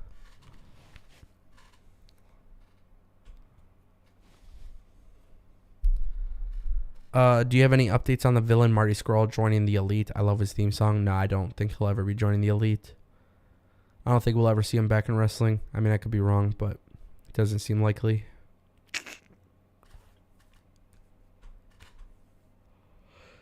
All right, guys. We have been live for over 2 hours. It is 1:50 a.m. You guys could probably hear in my voice that I'm tired. We'll keep it going for a few more minutes, maybe 10 more minutes at the most. So get in your questions, get in your super chats before we get off the air. I'll try to answer them all. We'll probably be getting off in about 5 to 10 minutes. So let's take a look at the chat. Malachi Black with Edge and Jason. Who's Jason? I'm not sure if I'm reading that right. Von Wagner was Adam Pearce's enforcer for like 1 week. Yeah, I think they were just trying to show him on TV. From what I recall, like the report was that he was just showing up on TV just for WWE to like. It wasn't supposed to start a storyline or a push. From my understanding, they just wanted people to see who he is, and then, good way. Just kind of like with Raw, you know what I mean? You kind of just have people back and forth. Todd Atkinson. Hey, Ango, do you think Stone Cold and Undertaker will come back to wrestle? Or how about this? Undertaker becomes a GM for SmackDown and Stone Cold GM for Raw. What are your thoughts? No, and no. Sorry. I think Stone Cold will wrestle. I think we'll see him against Lesnar. I think we'll see Stone Cold against Lesnar and Roman Reigns, at least within the year. Other than that, no. Do you think Cody Rhodes will have a 3-month feud with Seth Rollins? I could see it happening. I could see WrestleMania Backlash, Seth Rollins and Cody. For sure. After that, though, I think Cody needs to go for a championship. Whether it's the U.S. Championship or the World Championship or Universal Championship or Undisputed Championship or 24/7 Championship, I don't give a shit. He needs to have a belt. Ayo Mahala Israel says, wait, why isn't Marty Scurll wrestling anymore? I don't know all the details on it, so I don't want to speak on it too much. But WWE, AEW, all of these companies have been staying away from a certain amount of talent due to controversies and whatever it may be. That was what was reported. I don't know all the details with Marty Scurll, but there was, during the speaking out movement, there was a lot of backlash on something. And again, I don't know all the details on it. You would definitely have to look it up. So it's not that he's not wrestling. It's just the big companies aren't booking him. Yeah. I don't really know how to explain his whole situation because I'm not too knowledgeable with it. I just know that there was controversy surrounding him, and it was during the speaking out era. So when that all happened, basically AEW, he left ROH, or he was dropped by ROH, one of the two. And then I think now he's like wrestling in Puerto Rico, but other than that, he's not anywhere else. So I don't know.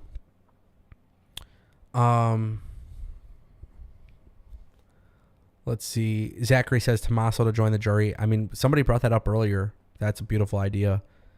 I just want him to be relevant, dude. Not everybody has to be a world champion, but I just don't want to see Tommaso Ciampa go from NXT to like chasing the 24/7 championship, And I've actually been saying like WWE, they should just keep him with one name. He can literally just be Tommaso, or he could be Ciampa.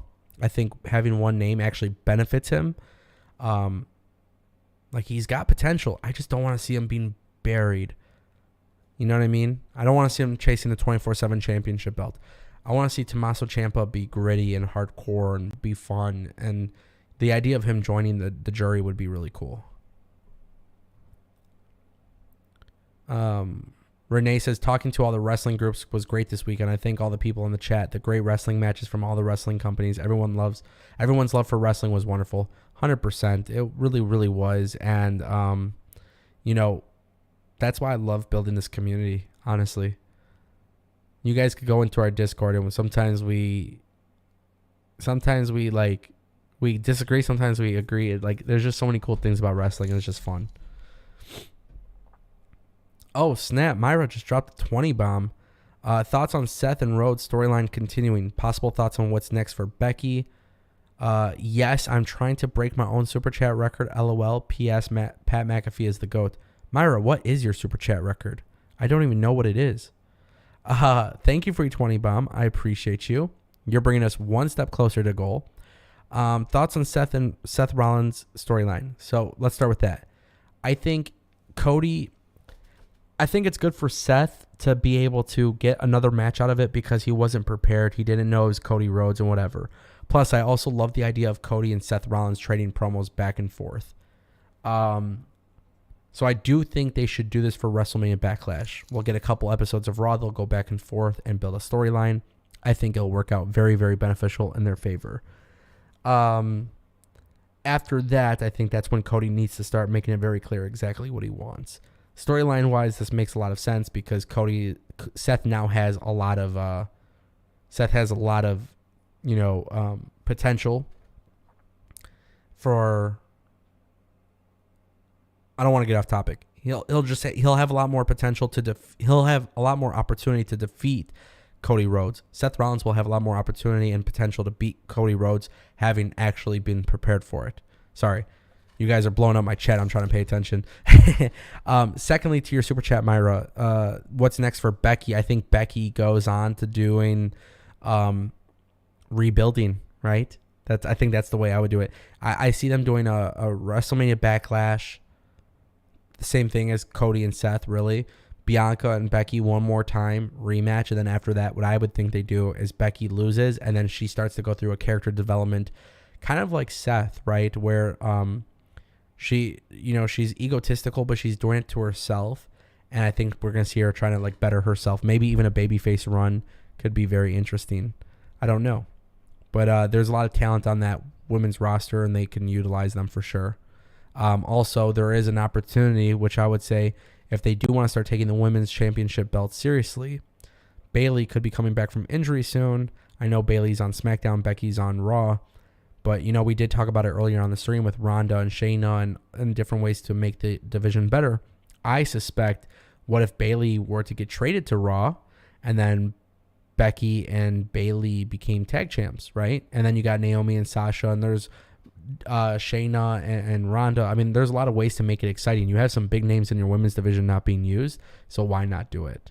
And then to the third part of your super chat, I really don't know what your super chat record is, but you are a champ, so appreciate you. Thank you for the 20 bomb. You are the best.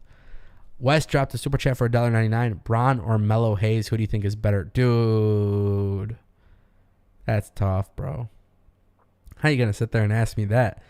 They're two different types of wrestlers. I think Carmelo has the better character, the better personality, but I don't think it's like... No, I can't even say that. They're both honestly super good on their own minds. I would love to... I think Braun Breaker and Carmelo Hayes are going to have like main event worthy matches in WrestleMania 5-10 years from now. I think they'll be like headlining WrestleMania. Honest to God, I truly believe that. What I like about Carmelo Hayes, a little bit more than Braun Breaker, Trick Williams isn't the best wrestler, but Trick Williams adds a lot of depth to Carmelo Hayes. I love them together. And Trick Williams, again, isn't the best wrestler, but he's like the perfect guy to be there with Carmelo Hayes. Like, it makes the act so much better. Braun, it's not like he's going to impress you with the most incredible promo, but I feel like he's authentic, man. I feel like both of these guys are authentic. They're both really good. I can't pick one who's better. I would put one on Raw, one on SmackDown when the time comes, and then eventually figure out a way to put them in a massive feud. But 5-10 years from now, I literally think those two guys are going to be holding the flag, and they'll be killing it. I really do. And that's sick, bro. Like, that's sick. Like, the fact that like you even recognize that like both guys are top guys. Like, that's badass. You know what I mean? So... yeah, for sure. Either or, I think, is good. Either or is good.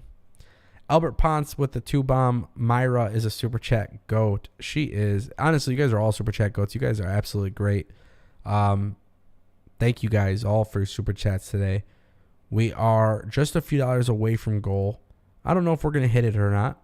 But I'm just reading some final questions before we go off the air. You guys are still killing it in the chat. Thank you all.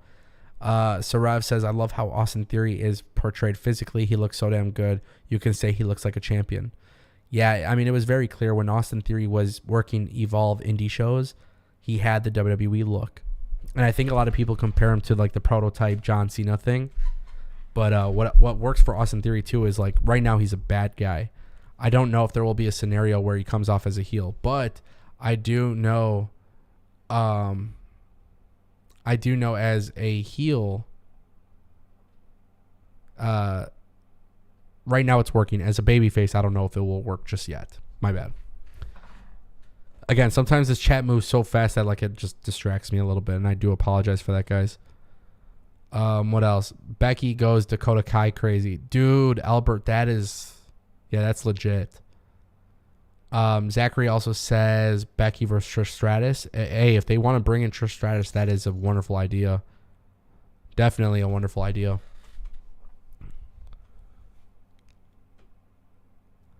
Myra says, Myra just dropped a super chat for $5. So much a super chat champ that YouTube won't let me comment anything less than $5 now, but that's okay. LOL. Good night, y'all. Myra, thanks for stopping by. Appreciate you. You're a rock star. Have a wonderful night.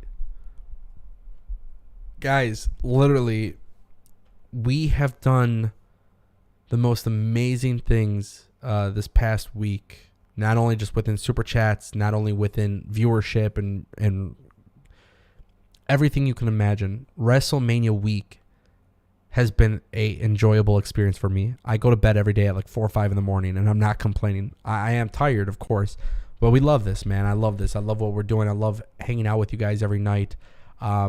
We will be back. We will discuss this on Monday, the Raw after Mania. We'll go live. Tuesday, we got NXT. Wednesday, we got Dynamite. So we'll be live all week. But WrestleMania week is finally, it's over, man. Well, technically not, because you still got Raw and SmackDown. But yeah, I mean, it feels good. It feels good that WrestleMania was successful. It was enjoyable to watch GCW and Impact and AEW, well, ROH and all these different companies. So a lot of cool stuff, guys. It's just been really, really fun. And, I appreciate you guys sticking around. Just for context, too, we literally have hit...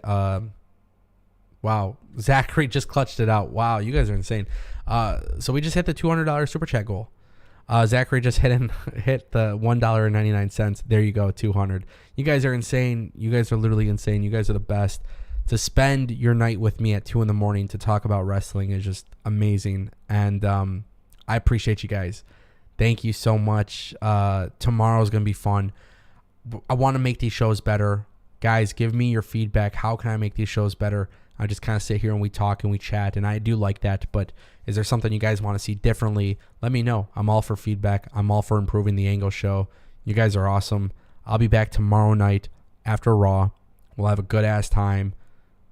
Thank you guys for making, just so you know, by the way, not to get all sappy and shit, but this is my first WrestleMania week as a full-time YouTuber.